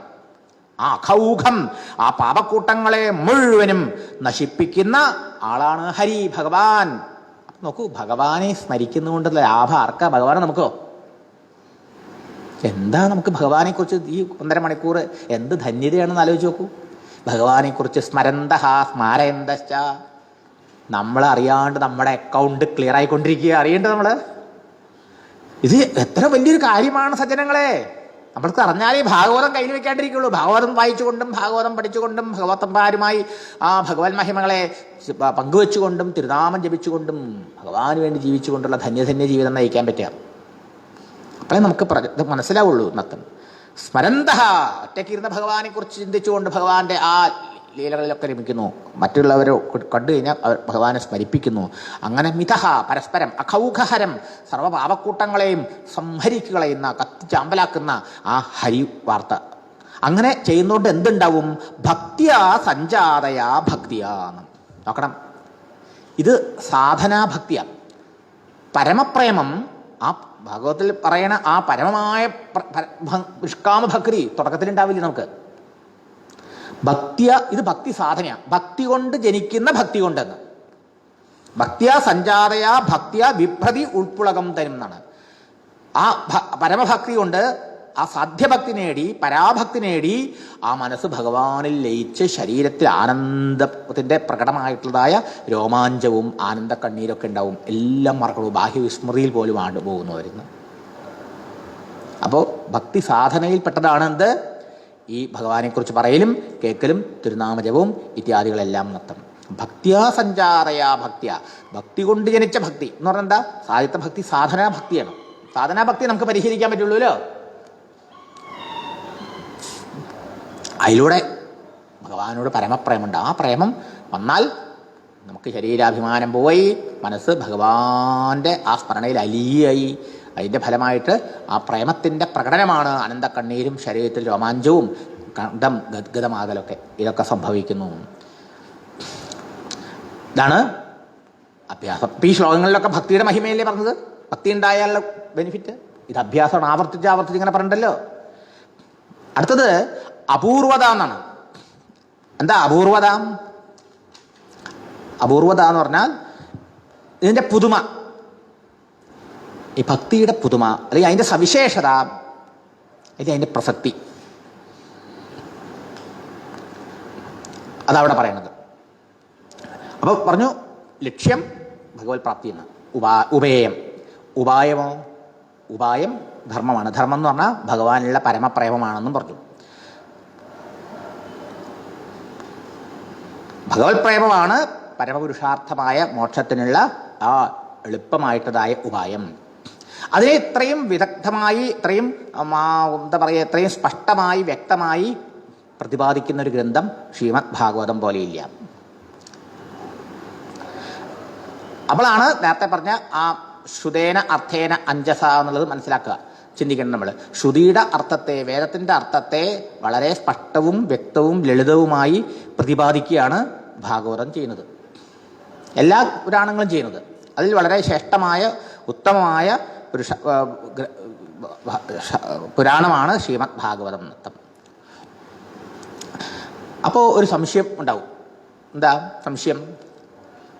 മോക്ഷമാണ് പരമപുരുഷാർത്ഥം, അതെല്ലാവർക്കും സമ്മതമായിട്ടുള്ള കാര്യമാണ്. പക്ഷേ വേദത്തിൻ്റെ പരമതാൽപര്യം എന്താണെന്ന് പറഞ്ഞിരിക്കുന്നത് ഉപനിഷത്തുകളിലല്ലേ? വേദത്തിൻ്റെ പരമതാൽപര്യം എന്താണ്? അതിൻ്റെ പരമമായ ഉപദേശം, ടീച്ചിങ് എന്താണ് എന്ന് നിരൂപിച്ചിരിക്കുന്നത് ഉപനിഷത്തുകളില്ല. അതാണ് ഉപനിഷത്തിൻ്റെ വേദാന്തം എന്ന് പറയുന്നത്, അല്ലേ? അപ്പോൾ ഉപനിഷത്തുകളിൽ എന്ത് പറഞ്ഞോ അതിനെയാണ് വേദവ്യാസ മഹർഷി ബ്രഹ്മസൂത്രത്തിൽ സ്ഥാപിച്ചിരിക്കുന്നത്. പുതുതായ വിഷയമൊന്നുമല്ല അർത്ഥം. അപ്പോൾ ഉപനിഷത്തും ബ്രഹ്മസൂത്രവും ഗീതയൊക്കെ പറയണത് അതാണ് വേദ താല്പര്യമെങ്കിൽ അതൊക്കെ ജ്ഞാനമല്ലേ? ഉപനിഷത്തിൻ്റെ സിദ്ധാന്തം ജ്ഞാനമാണ്. ജ്ഞാനാദേവതു കൈവല്യം എന്നാണ് പറയുക. ജ്ഞാനം കൊണ്ടേ മോക്ഷമുള്ളൂ. അജ്ഞാനമാണ് ബന്ധത്തിന് കാരണം. അജ്ഞാനം കൊണ്ടുണ്ടായ ബന്ധം ജ്ഞാനം കൊണ്ടല്ലാതെ വേറെ എന്തെങ്കിലും പോവില്ല.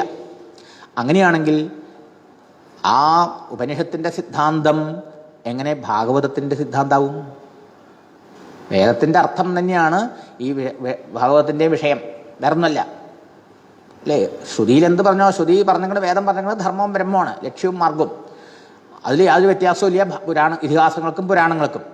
അപ്പോൾ അവിടെ ഉപനിഷത്തിൻ്റെ മാർഗം ജ്ഞാനമാണ്. അപ്പോൾ അങ്ങനെയാണ് ഈ ഭാഗവതത്തിന് എന്താ പ്രസക്തി, ഭാഗവതത്തിൻ്റെ അപൂർവത എന്താ, സവിശേഷത എന്താ, പ്രസക്തി എന്താ? അപ്പോൾ ജ്ഞാനം കൊണ്ട് മുക്തി അല്ലെങ്കിൽ ഭാഗവതം നിങ്ങൾ പറയണം ഭക്തിയാണ് ഇതിൽ പ്രധാനമായി മാർഗമായി സാധനയായി പറഞ്ഞിരിക്കുന്നത് എങ്കിൽ അതെങ്ങനെ യോജിക്കും? അപ്പം എങ്ങനെ ഈ ഭക്തി കൊണ്ട് ഈ അദ്വൈതാനുഭവം ഉണ്ടാവും? എങ്ങനെ ജ്ഞാനം ഉണ്ടാവും? എങ്ങനെ അജ്ഞാനം നശിക്കും എന്നൊക്കെ സംശയം ഉണ്ടാവില്ലേ? അതുകൊണ്ട് പല ആൾക്കാർക്കും വേദാന്ത ശാസ്ത്രങ്ങളൊക്കെ പഠിച്ച് പല ആൾക്കാരും ഈ ഭാഗവത്തിനെ അത്ര ആദരിക്കുന്നത് കാണാനില്ല. പലരും അത് ശരിക്കും പറഞ്ഞാൽ അതിൻ്റെ മഹത്വം അറിയാത്തത് കൊണ്ടാണ്.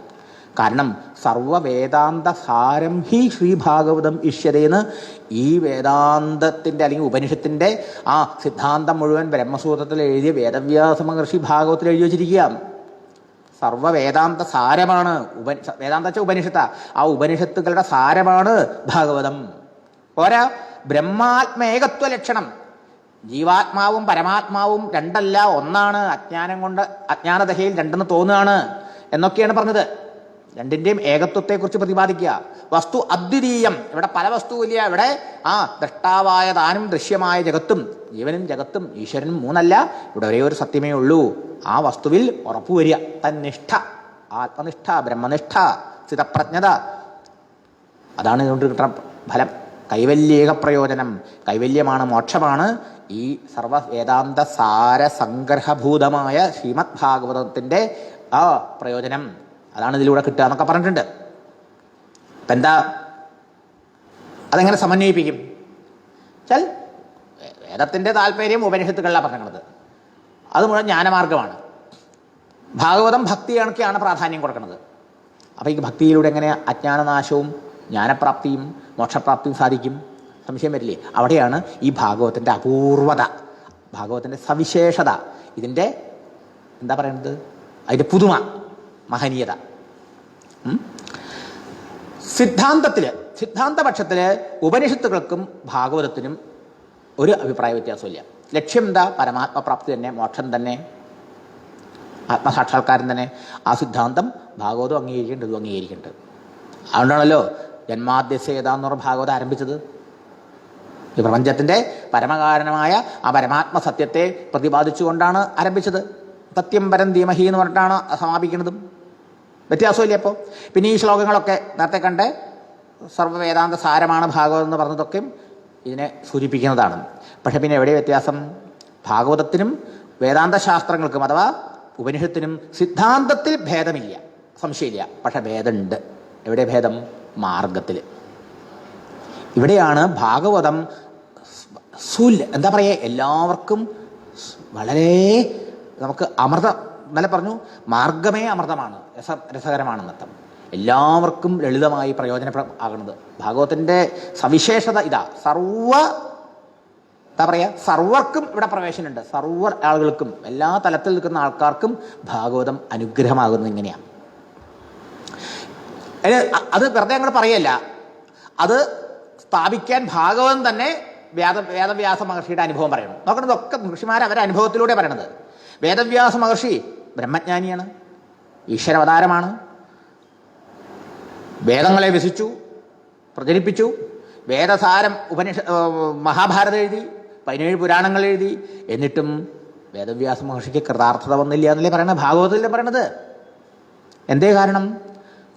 ഉപനിഷത്ത് പഠിച്ചും ബ്രഹ്മസൂത്രം പഠിച്ചും അതിന് വ്യാഖ്യാനങ്ങൾ പഠിച്ചും ശിഷ്യൻ്റെ ബുദ്ധിക്ക് തൃപ്തി വന്നു. എന്നാണല്ലോ നമുക്കിപ്പോൾ കിട്ടുക. വേദാന്ത ശാസ്ത്ര പഠനം കൊണ്ട് നമ്മൾ ബുദ്ധിക്ക് ഒക്കെ മനസ്സിലായി, ഓ ഇതൊക്കെ എങ്ങനെയാണ്, ഞാൻ ആത്മാവാണ്, നിത്യശുദ്ധ മുക്ത സ്വരൂപനാണ്, കാണുന്ന സമയത്ത് മുഴുവൻ ആ ബ്രഹ്മം തന്നെയാണ്. ലോജിക്കലായി, വളരെ ശാസ്ത്രീയമായി, ഇറ്റ് ഇസ് വെരി ക്ലിയർ. ശരിയല്ലേ? ബുദ്ധിക്ക് തൃപ്തി വന്നു. പക്ഷേ ഹൃദയം എന്തിനോ വേണ്ടി കേണുകൊണ്ടിരിക്കണം. അതാണ്, ഹൃദയത്തിൻ്റെ ദാഹം തീർന്നില്ല, ഹൃദയത്തിന് മനസ്സിന് ദാഹം തീർന്ന് തൃപ്തി വന്നില്ല എന്നർത്ഥം. ഇത് വ്യാസന്റെ കഥയിലൂടെ പറയുമ്പോൾ നമ്മൾ ഓരോ നമ്മുടെ കഥയായിട്ട് എടുക്കണേ. ഒക്കെ നമ്മുടെ കഥയാണ്, ശരിയല്ലേ? നമ്മൾ വേദാന്ത ശാസ്ത്രമൊക്കെ പഠിച്ച ഒക്കെ അതുകൊണ്ട് ചില ആൾക്കാർ ഇനിയൊന്നും വേണ്ട, ഇനി അമ്പലത്തിൽ പോണേ, നാമം ജപിക്കണേ, എന്തിന് ഭഗവാനെ പൂജിക്കണത്, ഇങ്ങനെ തോന്നിയ അപകടമാണ്. മനസ്സിലായില്ലേ? ഇതൊക്കെ കേട്ട് മനസ്സിലാക്കിയതിന് ശേഷം അതവിടെ ഒരു ഇരുന്നോട്ടെ. ആ അറിവ് ഇനി എന്ത് ചെയ്യണം? ഈ ഹൃദയശുദ്ധിക്ക് വേണ്ടി ഈശ്വരനെ പരമപ്രേമപൂർവ്വം ഭജിക്കാൻ ആരംഭിക്കൂ. ഇനി അതൊക്കെ ചെയ്തതിന് ശേഷം ഇതാണ് ചെയ്യേണ്ടത്. നിങ്ങൾ മനസ്സിലായില്ലേ? പക്ഷെ അങ്ങനെ പലപ്പോഴും ധരിക്കാറില്ല. അത് പഠിപ്പിക്കാനാണ് വേദവ്യാസ മഹർഷി ഇങ്ങനെയൊക്കെ ചെയ്തിട്ടും കൃതാർത്ഥതയില്ലാതെ അങ്ങനെ ഞാൻ എന്താ ചെയ്യാൻ വിട്ടുപോയത്, ഞാൻ എന്തും ചെയ്തുവല്ലോ, ഭഗവാന്റെ മഹിമ വേണ്ട പോലെ വർണ്ണിച്ചില്ല എന്നുള്ളതേ ഉള്ളൂ എനിക്കൊരു കുറവ്, അതായിരിക്കുമോ എൻ്റെ അതൃപ്തിയുടെ കാരണം എന്നൊക്കെ സ്വയം വിചാരിച്ചില്ലേ. ഉടനെ അതന്നെയാണോ അങ്ങയുടെ ദുഃഖത്തിൻ്റെ കാരണം എന്ന് പറയാൻ വേണ്ടി ഭഗവാൻ മറ്റൊരു അവതാര പുരുഷനെ അയച്ചു, ഗുരുനാഥനെ അയച്ചു, നാരദ മഹർഷിയെ. അതെങ്ങനെ? സ്വയം ആ ഭക്തിയിലൂടെ സത്സംഗത്തിലൂടെ സജ്ജനങ്ങളുടെ മുഖത്തുനിന്ന് ഇതൊക്കെ മനസ്സിലാക്കിയിട്ടുള്ള ആള് നാരദൻ. അങ്ങനെയാണല്ലോ പൂർവ്വജന്മത്തിൽ ദാസീപുത്രനായിട്ട് ആ സജ്ജന 4 മാസ സത്സംഗത്തിൻ്റെ ഫലമായിട്ട് ഭഗവത് കഥ കേട്ട് ഭഗവത് ഭക്തി വളർന്നിട്ടാണ് ഭഗവത് മാർഗത്തിൽ പ്രവേശിച്ച് അടുത്ത ജന്മം നാരദനായത്. നാരദൻ്റെ ജീവിതത്തിൽ നാരദൻ സൽകുമാര മഹർഷിയുടെ അടുത്ത് പോയിട്ട് ഉപനിഷത്തൊക്കെ പഠിച്ചിട്ടുണ്ട്. നാരദനൊന്നും നമ്മൾ വിചാരിക്കണമെങ്കിൽ അജ്ഞാന ഭക്തി എന്നല്ല. നമ്മൾ സാധാരണ പറയുന്ന ഭക്തി അജ്ഞഭക്തി, അതല്ല, പ്രാകൃത ഭക്തിയല്ല, അത് ജ്ഞാനഭക്തിയാണ്. ഛാന്തോഗ്യോപനിഷത്തിലാണ് നമുക്ക് നാരദൻ ശിഷ്യനായിട്ട് സനകാദി സൽകുമാരനെ സമീപിക്കണ കാണുന്നത്. ഞാൻ കുറേ വിദ്യകൾ പഠിച്ചിട്ടുണ്ട്, അതൊന്നും പഠിച്ചിട്ട് എനിക്ക് തൃപ്തി കിട്ടിയിട്ടില്ല എന്നിട്ട് അവിടെ വെച്ചിട്ട് അദ്ദേഹത്തിന് ബ്രഹ്മവിദ്യ പഠിപ്പിക്കുന്നുണ്ട്. അതൊക്കെ പഠിച്ച അദ്ദേഹമാണ് പരമഭക്തിയോടുകൂടി ഭഗവാന്റെ മഹിമ പാടിക്കൊണ്ട് ലോകത്തെ അനുഗ്രഹിച്ചുകൊണ്ട് നടക്കുന്നത്. നാരദം വന്നു.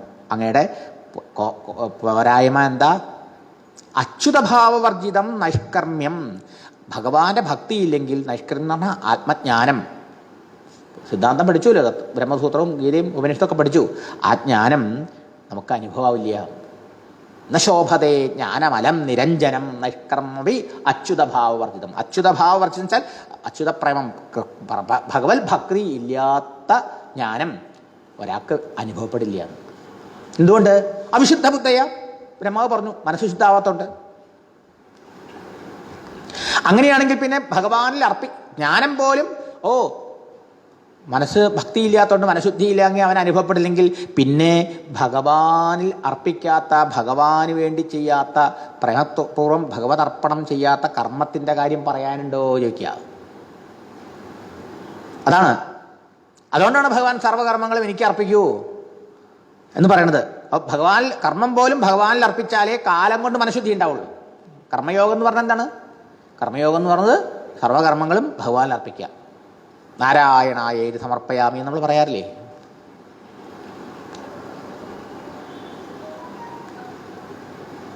കരചരണകൃതം വാ കായജം കർമ്മജം വാ ശ്രവണ നയനജം മാനസം വാപരാധം വിഹിതം അവിഹിതം വാ സർവമേതക്ഷമസ്വ ജയ ജയ കരുണാബ്ദേ ശ്രീ മഹാദേവ ശംഭോ, അല്ലെങ്കിൽ നാരായണാർപ്പണം ഒക്കെ ഭഗവാൻ സമർപ്പിക്കാം. അങ്ങനെ കർമ്മം ചെയ്താൻ്റെ പേരാണ് യജ്ഞകർമ്മം എന്ന് ഇതിൽ പറഞ്ഞത്. യജ്ഞാർത്ഥാത് കർമ്മണോന്യത്ര ലോകോയം കർമ്മബന്ധന തദർത്ഥം കർമ്മകൗന്ദേയ മുക്തസംഘ സമാചര എന്ന് ഭഗവാൻ പറഞ്ഞു. ശ്രീകൃഷ്ണ ഭഗവാൻ യജ്ഞം ഭഗവാന് വേണ്ടി എല്ലാ കർമ്മങ്ങളും സമർപ്പിച്ച് ചെയ്താൽ ആസന ക്ഷയിക്കും, മനഃശുദ്ധി ഉണ്ടാവും. അങ്ങനെയല്ലാതെ കർമ്മം കൊണ്ട് എവിടുന്ന് ശുദ്ധി ഉണ്ടാവും? അപ്പോൾ ജ്ഞാനം കൊണ്ട് പോലും മുക്തി സാധ്യമല്ലെങ്കിൽ, ഭക്തിയില്ലാത്തവന് മനഃശുദ്ധി ഇല്ലാത്തതുകൊണ്ട് ജ്ഞാനം പോലും, ഉപനിഷത്ത് പഠിച്ച ജ്ഞാനം പോലും അനുഭവപ്പെടില്ലെങ്കിൽ പിന്നെ ഈശ്വര ആരാധനാരൂപേണ അർപ്പണ ബുദ്ധിയോട് കർമ്മം ചെയ്തിട്ടില്ലെങ്കിൽ ആ കർമ്മം കൊണ്ട് എങ്ങനെ മുക്തി കിട്ടും, ശാന്തി കിട്ടും? കിട്ടില്ല എന്നർത്ഥം. ഈ ആശയം ഭാഗവത്തിൽ അടിക്കടി കാണാം എന്നർത്ഥം. ഇത് വ്യാസമഹർഷിയോട് ചോദിച്ചു എന്നാണ് ഭാഗവത്തിൽ. ശരിക്കും പറഞ്ഞാൽ ഈ നാരദൻ നമ്മളോട് ഓരോരുത്തരോടും ചോദിക്കുക. ഇങ്ങനെ നമ്മൾ ഈ കഥകളൊക്കെ നമ്മുടെ ആയിട്ട് മാറ്റണം. ശരിയല്ലേ? ഞാനും ഇതൊക്കെ കുറച്ചൊക്കെ നോക്കിയിട്ടുണ്ട് കേട്ടോ. ഈ ഉപനിഷത്തൊക്കെ ഇതൊക്കെ എത്ര ആവർത്തി കഴിഞ്ഞു. ചില ആൾക്കാർ ഞാൻ ഗീത കുറേ ആവർത്തി കഴിഞ്ഞതാണ്, ഉപനിഷത്തൊക്കെ ഞാൻ കലക്കി കുടിച്ചിട്ടുണ്ട്. ആടല്ലേ, അനുഭൂതി വരണ്ടേ? അതെ, ഭക്തിയാ വിരക്തിയാ ജ്ഞാനേന എന്നാണ് ഭാഗവത്തിൻ്റെ സിദ്ധാന്തം. ഭക്തിക്ക് മുൻതൂക്കം. സിദ്ധാന്തപക്ഷത്തിൽ ലക്ഷ്യത്തിൽ ഒരു വ്യത്യാസവും ഇല്ല. ഉപനിഷത്തിനും ബ്രഹ്മസൂത്രത്തിനും ഗീതയ്ക്കും ഭാഗവത്തിനും വളരെ വ്യക്തമാണേ. പക്ഷെ മാർഗത്തിൽ വ്യത്യാസമുണ്ട് താനും. ഭക്തിക്കാണ് മുൻതൂക്കം എന്നർത്ഥം. എന്നിട്ടാണ് നാരദൻ വ്യാസമഹർഷിയോട് ജനങ്ങളുടെ പാപങ്ങളെ നശിപ്പിക്കുന്നതും പരമഹംസന്മാരായ ശുഗബ്രഹ്മർഷിയെ പോലുള്ളവർ പോലും നിരന്തരം പാടിപ്പുകഴ്ത്തുന്ന, സേവിക്കുന്ന ആ ഭഗവാന്റെ മഹിമയെ കീർത്തിക്കൂ എന്ന് വ്യാസനോട് പറഞ്ഞത്. എന്നിട്ടാണ് വേദവ്യാസ മഹർഷി ഭാഗവതം എഴുത്ത്. അപ്പോൾ ആ പരമസത്യത്തെ, പരമാത്മാവായ ഭഗവാനെ സാക്ഷാത്കരിക്കാനുള്ള ഹൃദയത്തിൻ്റെ മാർഗമാണ് ഭാഗവതം, ബുദ്ധിയുടെ മാർഗമാണ് ഉപനിഷത്ത് സിദ്ധാന്തമായ ബ്രഹ്മസൂത്രമൊക്കെ അർത്ഥം. ഒന്ന് ബുദ്ധിയുടെ മാർഗമാണ്, ഒന്ന് ഹൃദയത്തിൻ്റെ മാർഗം. ഏത് മാർഗം നമുക്ക് വേണ്ടേ? ശരിക്കും പറഞ്ഞാൽ ഭക്തി ഉണ്ടായ കൊണ്ട് ഹൃദയശുദ്ധി വന്നാലേ ഈ ബുദ്ധിയുടെ മാർഗത്തിലും നമുക്ക് അനുഭവം ഉണ്ടാവുള്ളൂ എന്നർത്ഥം. ഇതാണ്. ബുദ്ധിയുടെ മാർഗത്തിലോ മുഹ്യന്തിയ സൂരയ, വലിയ പണ്ഡിതന്മാർ, ശാസ്ത്രം പതിച്ച പണ്ഡിതന്മാർ പോലും വഴി കാണാതെ ഉഴലുന്നു എന്നും, ഇതിലോ പ്രോജിത കൈതവം ആയ ധർമ്മം, ആ നിഷ്കാമമായ ഭക്തി, ഈശ്വരാരാധനാരൂപമാവുന്ന നമ്മുടെ സ്വധർമ്മം ആണ് ഞാൻ പ്രതിപാദിക്കാൻ പോകുന്നതെന്നും, ഇതുകൊണ്ട് ഈശ്വര സദ്യോഹൃതി അവരുദ്ധ്യതേ, ഈശ്വരൻ ഉടനെ സ്വന്തം ഹൃദയത്തിൽ ആവിർഭവിക്കും, അനുഭവപ്പെടും എന്നും ഭാഗവതകാരൻ വ്യാസമഹർഷി ഭാഗവതത്തിൻ്റെ സവിശേഷത അഥവാ ഭക്തിയുടെ സവിശേഷത അഥവാ ഈ മാർഗത്തിൻ്റെ സവിശേഷത, അതിൻ്റെ മഹനീയത, അതിൻ്റെ അപൂർവത, അതിൻ്റെ സ്പെഷ്യാലിറ്റി എടുത്തു പറയുന്നുണ്ട്. ഇതാണ് അപൂർവത.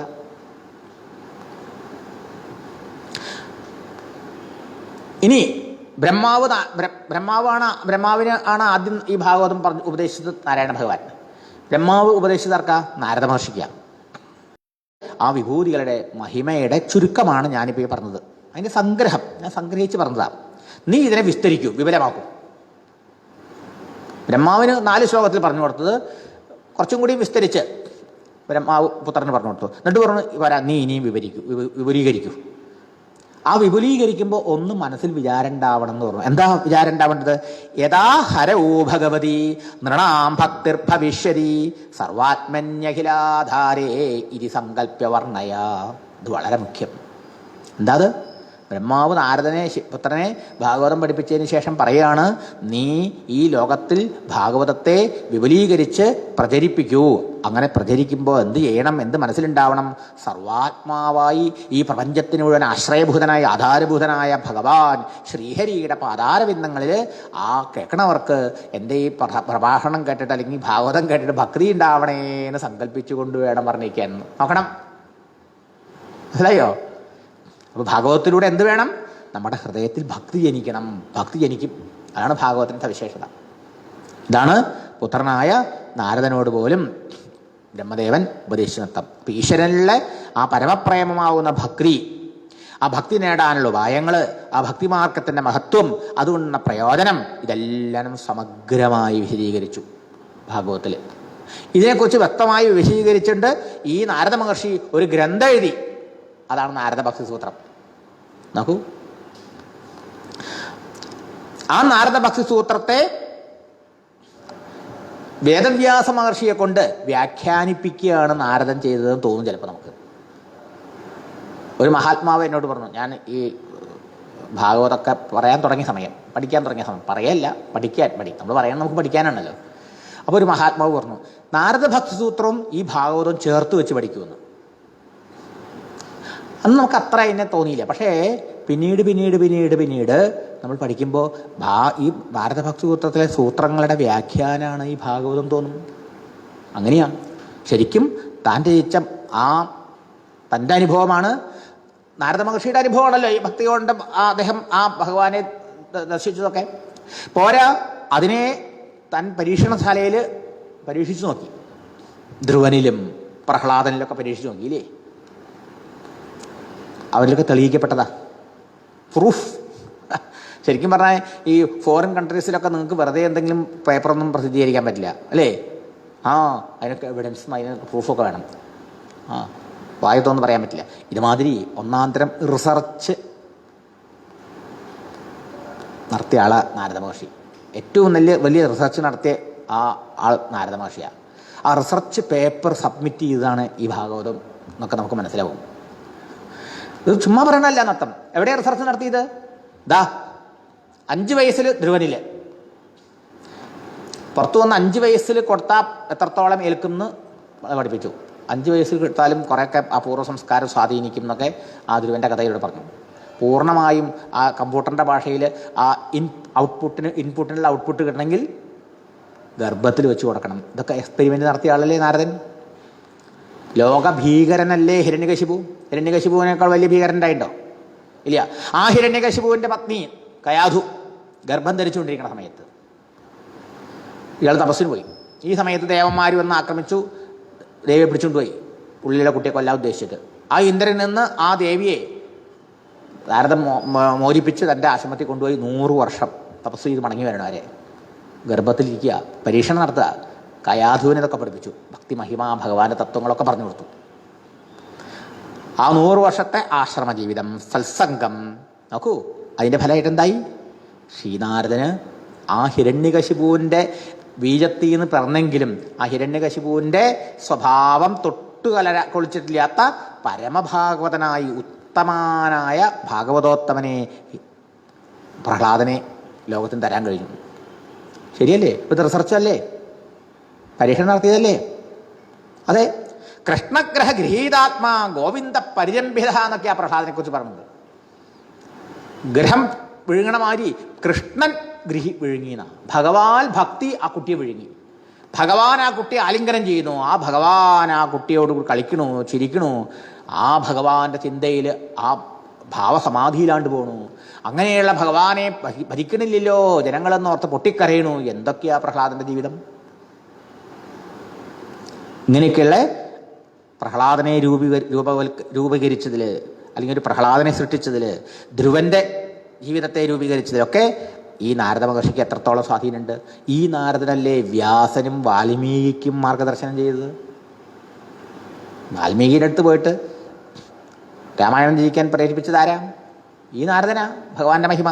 വ്യാസന്റെ അടുത്ത് വന്ന് ഭാഗവത രചന, ഭഗവാന്റെ മഹിമ രചിക്കൂ, ഭഗവാന്റെ മഹിമയാണ് ഭാഗവതം. അപ്പൊ എന്താ അവിടെ ചെയ്തത്? സിദ്ധാന്തം ബ്രഹ്മസൂത്രത്തിനും ഉപനിഷത്തിനും ഭാഗവതത്തിനും രണ്ടല്ല, ഒന്നാ. മാർഗത്തിൽ ഒന്ന് ബുദ്ധിയുടെ മാർഗമാണ്, ഒന്ന് ഹൃദയത്തിൻ്റെ മാർഗമാണ്.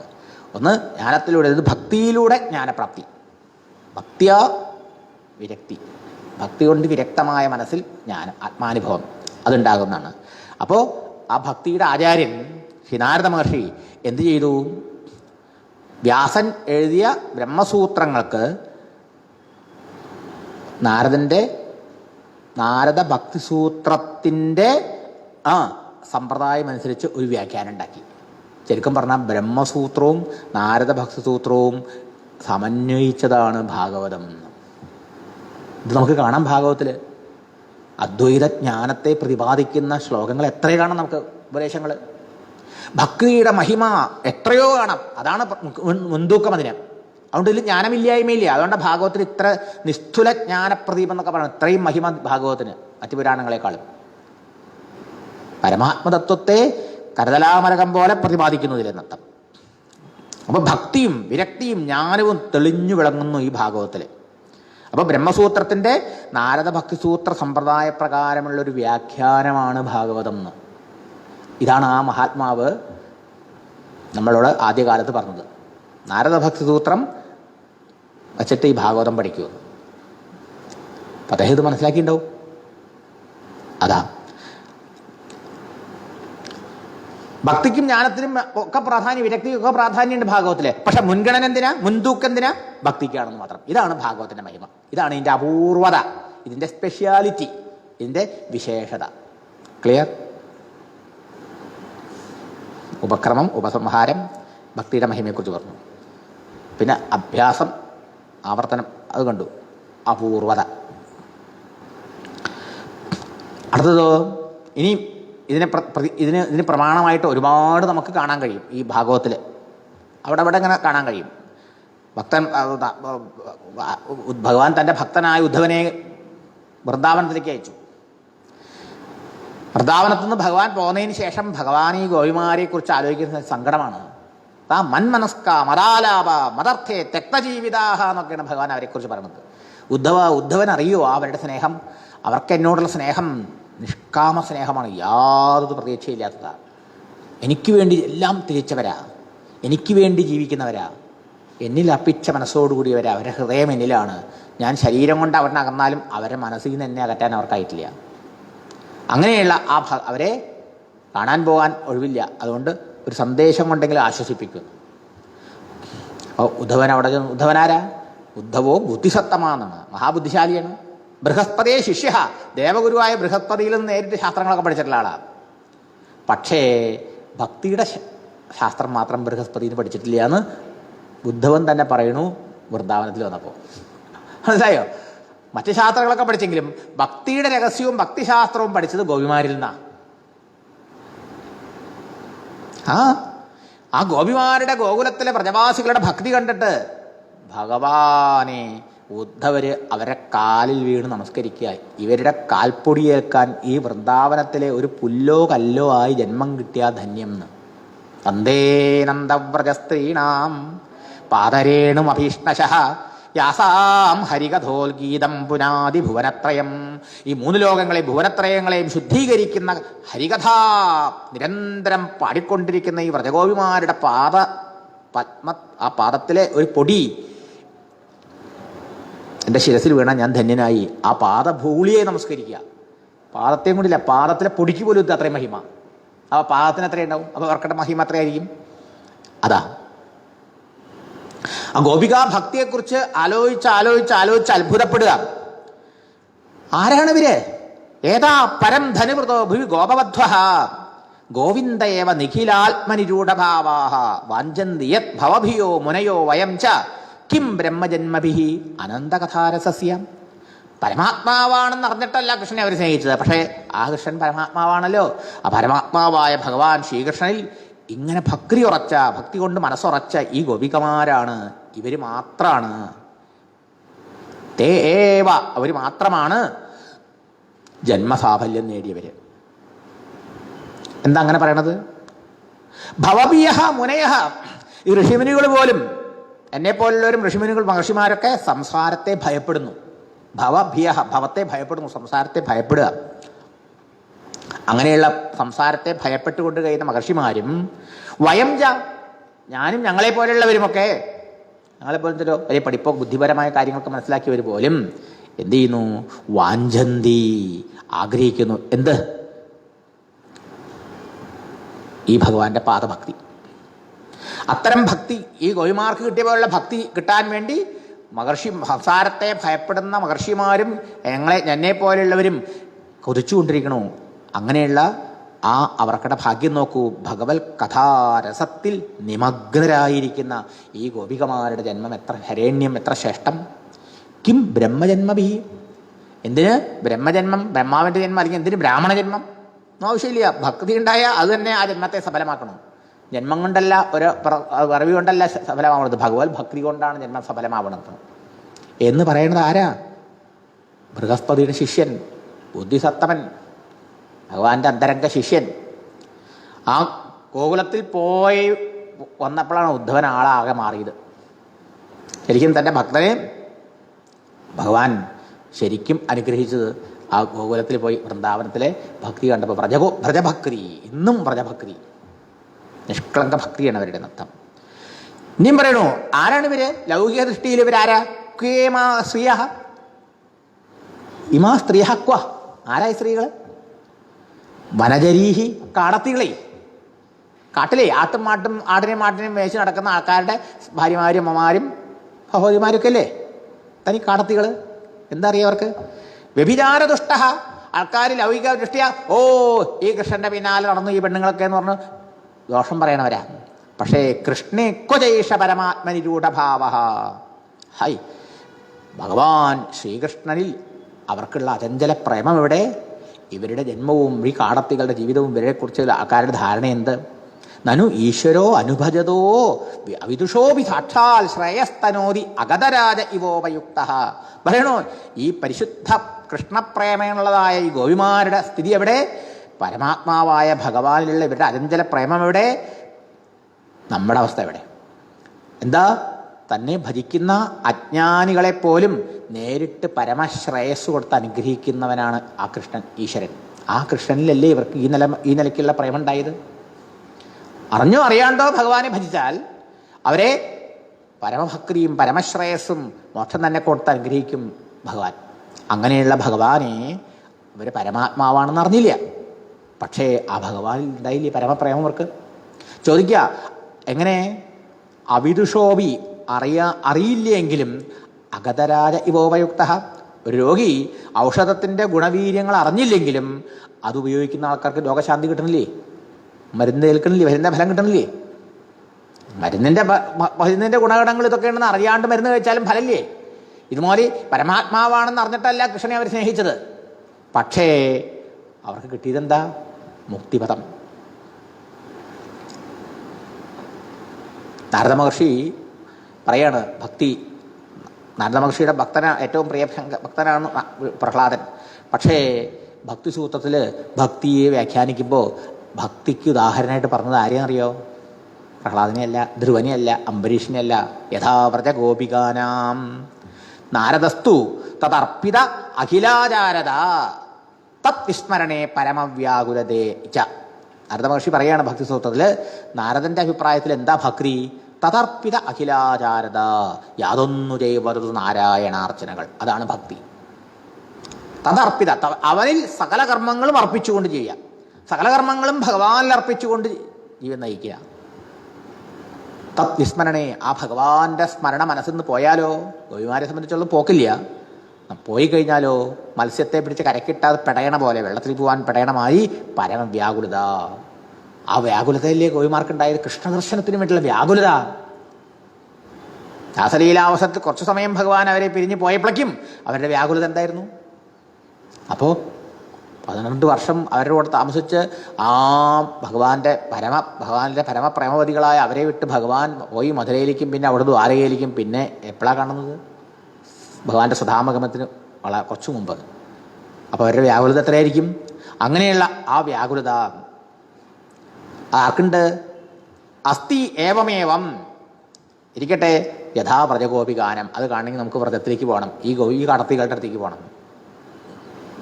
അപ്പോൾ ഭാഗവത്തിൽ ആവർത്തിച്ച് പറഞ്ഞില്ല ഇത് ഈ ഭക്തിയുടെ അപൂർവത, സ്പെഷ്യാലിറ്റി. അതെ, അമ്പാടി മുതൽ പ്രഭാസം വരെ നീണ്ടു കിടക്കുന്നതാണ് കൃഷ്ണജീവിതം എന്ന് ഓർക്കണം. അമ്പാടി കണ്ണൻ അമ്പാടിയിൽ പിറന്നു വളർന്നു.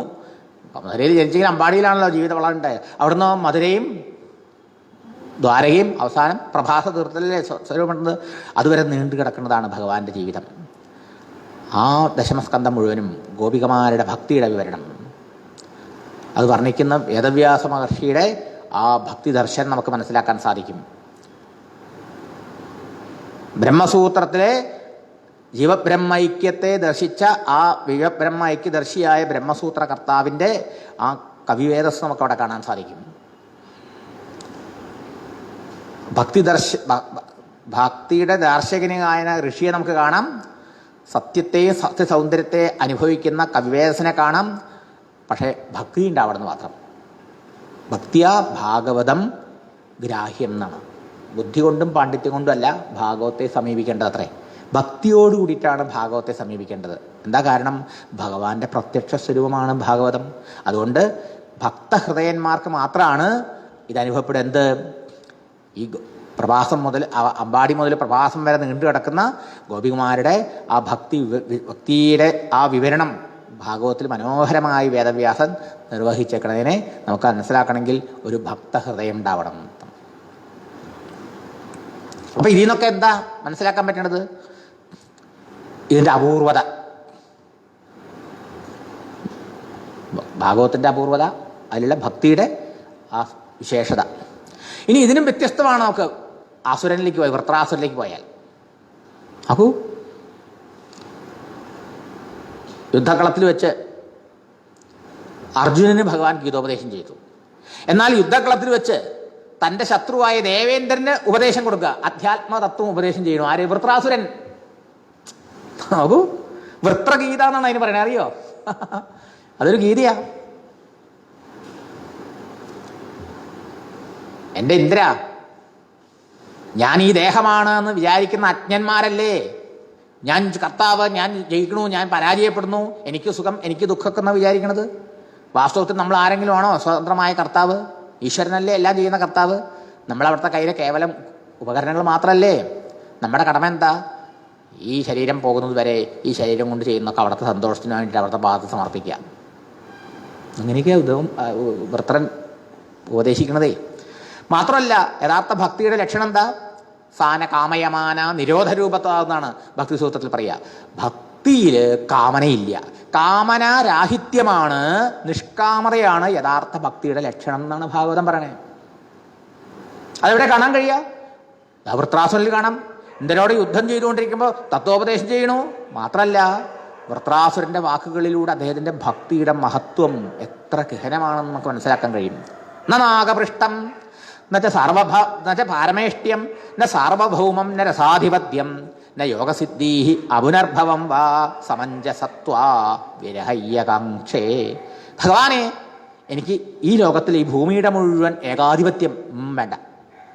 ഈ ഭൂമിയുടെ മുഴുവൻ ചക്രവർത്തിയാക്കാൻ തന്നെ എന്ന് പറഞ്ഞാൽ വേണ്ട. 7 ദ്വീപുകളും 7 ഭൂഖണ്ഡങ്ങളുടെ അധിപതി. ഇവിടെ ഒരു ലോക്കൽ പഞ്ചായത്ത് മെമ്പറാവാനും ഒരു മുനിസിപ്പാലിറ്റിയിൽ ഒരു ഇതാവാനും വേണ്ടിയാണ് ഇവിടെ കിടന്ന് ഈ ഓട്ടുപിടുത്തവും തെട്ടോട്ടൊക്കെ കാണിക്കണം അല്ലേ, എല്ലാത്തിലെ കള്ളത്തരങ്ങളും. ഇവിടെ പറയാം ഈ ഭൂമിയുടെ മുഴുവൻ ഞാനാക്കാൻ നിന്നെ. അങ്ങനെ ആയവരുണ്ടല്ലോ. അംബരീഷൻ സപ്തദ്വീപാധിപനായിരുന്നു. 7 ദ്വീപുകളും 7 വൻകരകളും ഭരിച്ച ആളായിരുന്നു. മുചുകുന്ദൻ 7 വൻകരകളും ഒറ്റയ്ക്ക് ഭരിച്ച ആളായിരുന്നു. ഒന്ന് വേറെ ആളില്ലായിരുന്നു. അങ്ങനെയുള്ള പദവി ഞാൻ തരാം. വേണ്ട വേണ്ട വേണ്ട ഭഗവാനെ, എനിക്ക് വേണ്ട. ചക്രവർത്തി സ്ഥാനം വേണ്ട. സ്വർഗപദവി എന്നാ നാഗപൃഷ്ഠം വേണ്ട. എന്നാ പാരമേഷ്ട്യം എന്നാ ബ്രഹ്മാവിൻ്റെ പദവി വേണ്ട. രസാധിപത്യം, ഭൂമിയുടെ താഴെയിലുള്ള ലോകങ്ങളാ, അവിടുത്തെ ആധിപത്യം വേണ്ട. എന്നാ യോഗസിദ്ധി, അഷ്ടൈശ്വര്യങ്ങൾ, സിദ്ധികളെ, അഷ്ടസിദ്ധികൾ തരാം. ഒക്കട്സ് പവേഴ്സ് ഭഗവാനെ വേണ്ട വേണ്ട വേണ്ട ഭഗവാനെ. എന്നാ മോക്ഷം, ഇതൊന്നും വേണ്ട. അതിൽ ഏറ്റവും വലുതില്ലേ മോക്ഷം. അപുനർഭവം, ജനിച്ചുകൊണ്ടാണല്ലോ ദുഃഖം കഷ്ടപ്പാടും. അതുകൊണ്ട് ജനിച്ചതുകൊണ്ട് കഷ്ടമുണ്ടായി, ഇനി ജന്മം വേണ്ടാന്നല്ലേ പ്രാർത്ഥിക്കണേ ചില ആൾക്കാർ. പക്ഷെ ഭക്തൻ ജന്മം കൂടി വേണ്ടാത്ത, മോക്ഷം പോലും വേണ്ടാന്ന് പറഞ്ഞേ. മോക്ഷം വേണ്ടാത്ത ഭക്തൻ, മുക്തി വേണ്ടാത്ത ഭക്തൻ മുക്തിക്ക് വേണ്ടി ഭരിക്കുന്ന ഭക്തനേക്കാൾ ഒരുപടി മേലെയാണ്. ശരിയല്ലേ? മുക്തി വേണമെന്നുള്ളത് ഒരു ആഗ്രഹമാണല്ലോ, കാമനയുണ്ട് അവിടെ. ഉത്തമ ഭക്തിയിൽ കാമനയുടെ ഗന്ധം പോലും ഇല്ല.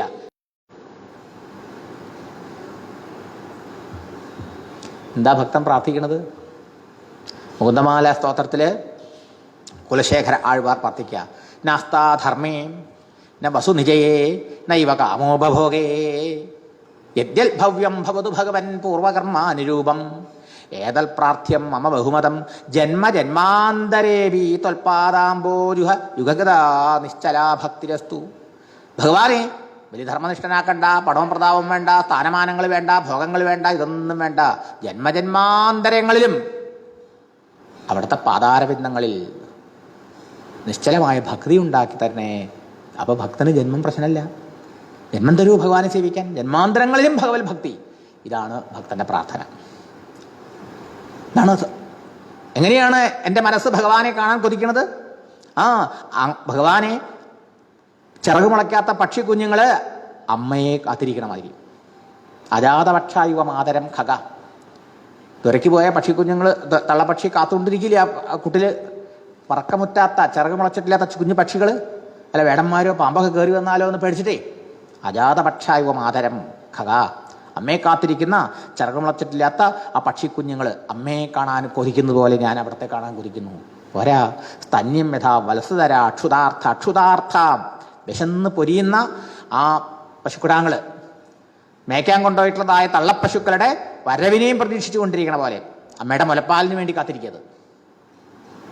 പോരാ, പ്രിയം പ്രിയേവ വിഷുതം വിഷണ്ണ.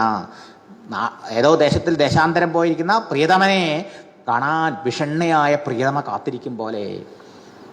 മനഃ ത്വാം ദൃക്ഷതേ അരവിന്ദാക്ഷ. ഭഗവാനെ, അവിടത്തെ കാണാൻ എൻ്റെ മനസ്സ് കുതിക്കണു. ഇതാണ് പറഞ്ഞത്. ആദ്യത്തേല് പക്ഷികൾ കാത്തിരിക്കണു, പക്ഷികൾക്ക് അമ്മയെ കാണണം, അമ്മയുടെ സ്നേഹം അനുഭവിക്കണം.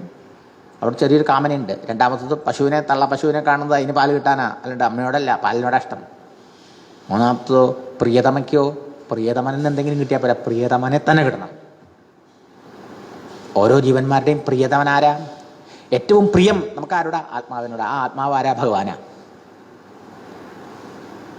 ഭഗവാനോട് ചേരണം, ഭഗവാനെ കിട്ടണം. അതാണ് ഭക്തന്റെ ആഗ്രഹം. ഭഗവാൻ അന്യമായിട്ടൊന്നും വേണ്ട. ഇങ്ങനെ എത്രയോ രംഗങ്ങൾ നമുക്ക് ഭാഗവത്തിൽ കാണാം. ഇതാണ് അപൂർവത. ഇനി നമുക്ക് ബാക്കി കുറച്ചൊക്കെ നാളെ കാണാം. നമാമി നാരായണ പാദപങ്കജം കരോമി നാരായണ പൂജനം സദാ വദാമി നാരായണ നാമ നിർമ്മലം സ്മരാമി നാരായണ തത്വമവ്യയം. നാരായണ നാരായണ നാരായണ നാരായണ നാരായണ നാരായണ നാരായണ നാരായണ നാരായണ നാരായണ നാരായണ നാരായണ നാരായണ നാരായണ നാരായണ നാരായണ സർവത്ര ഗോവിന്ദനാമ സങ്കീർത്തനം ഗോവിന്ദ ഗോവിന്ദ.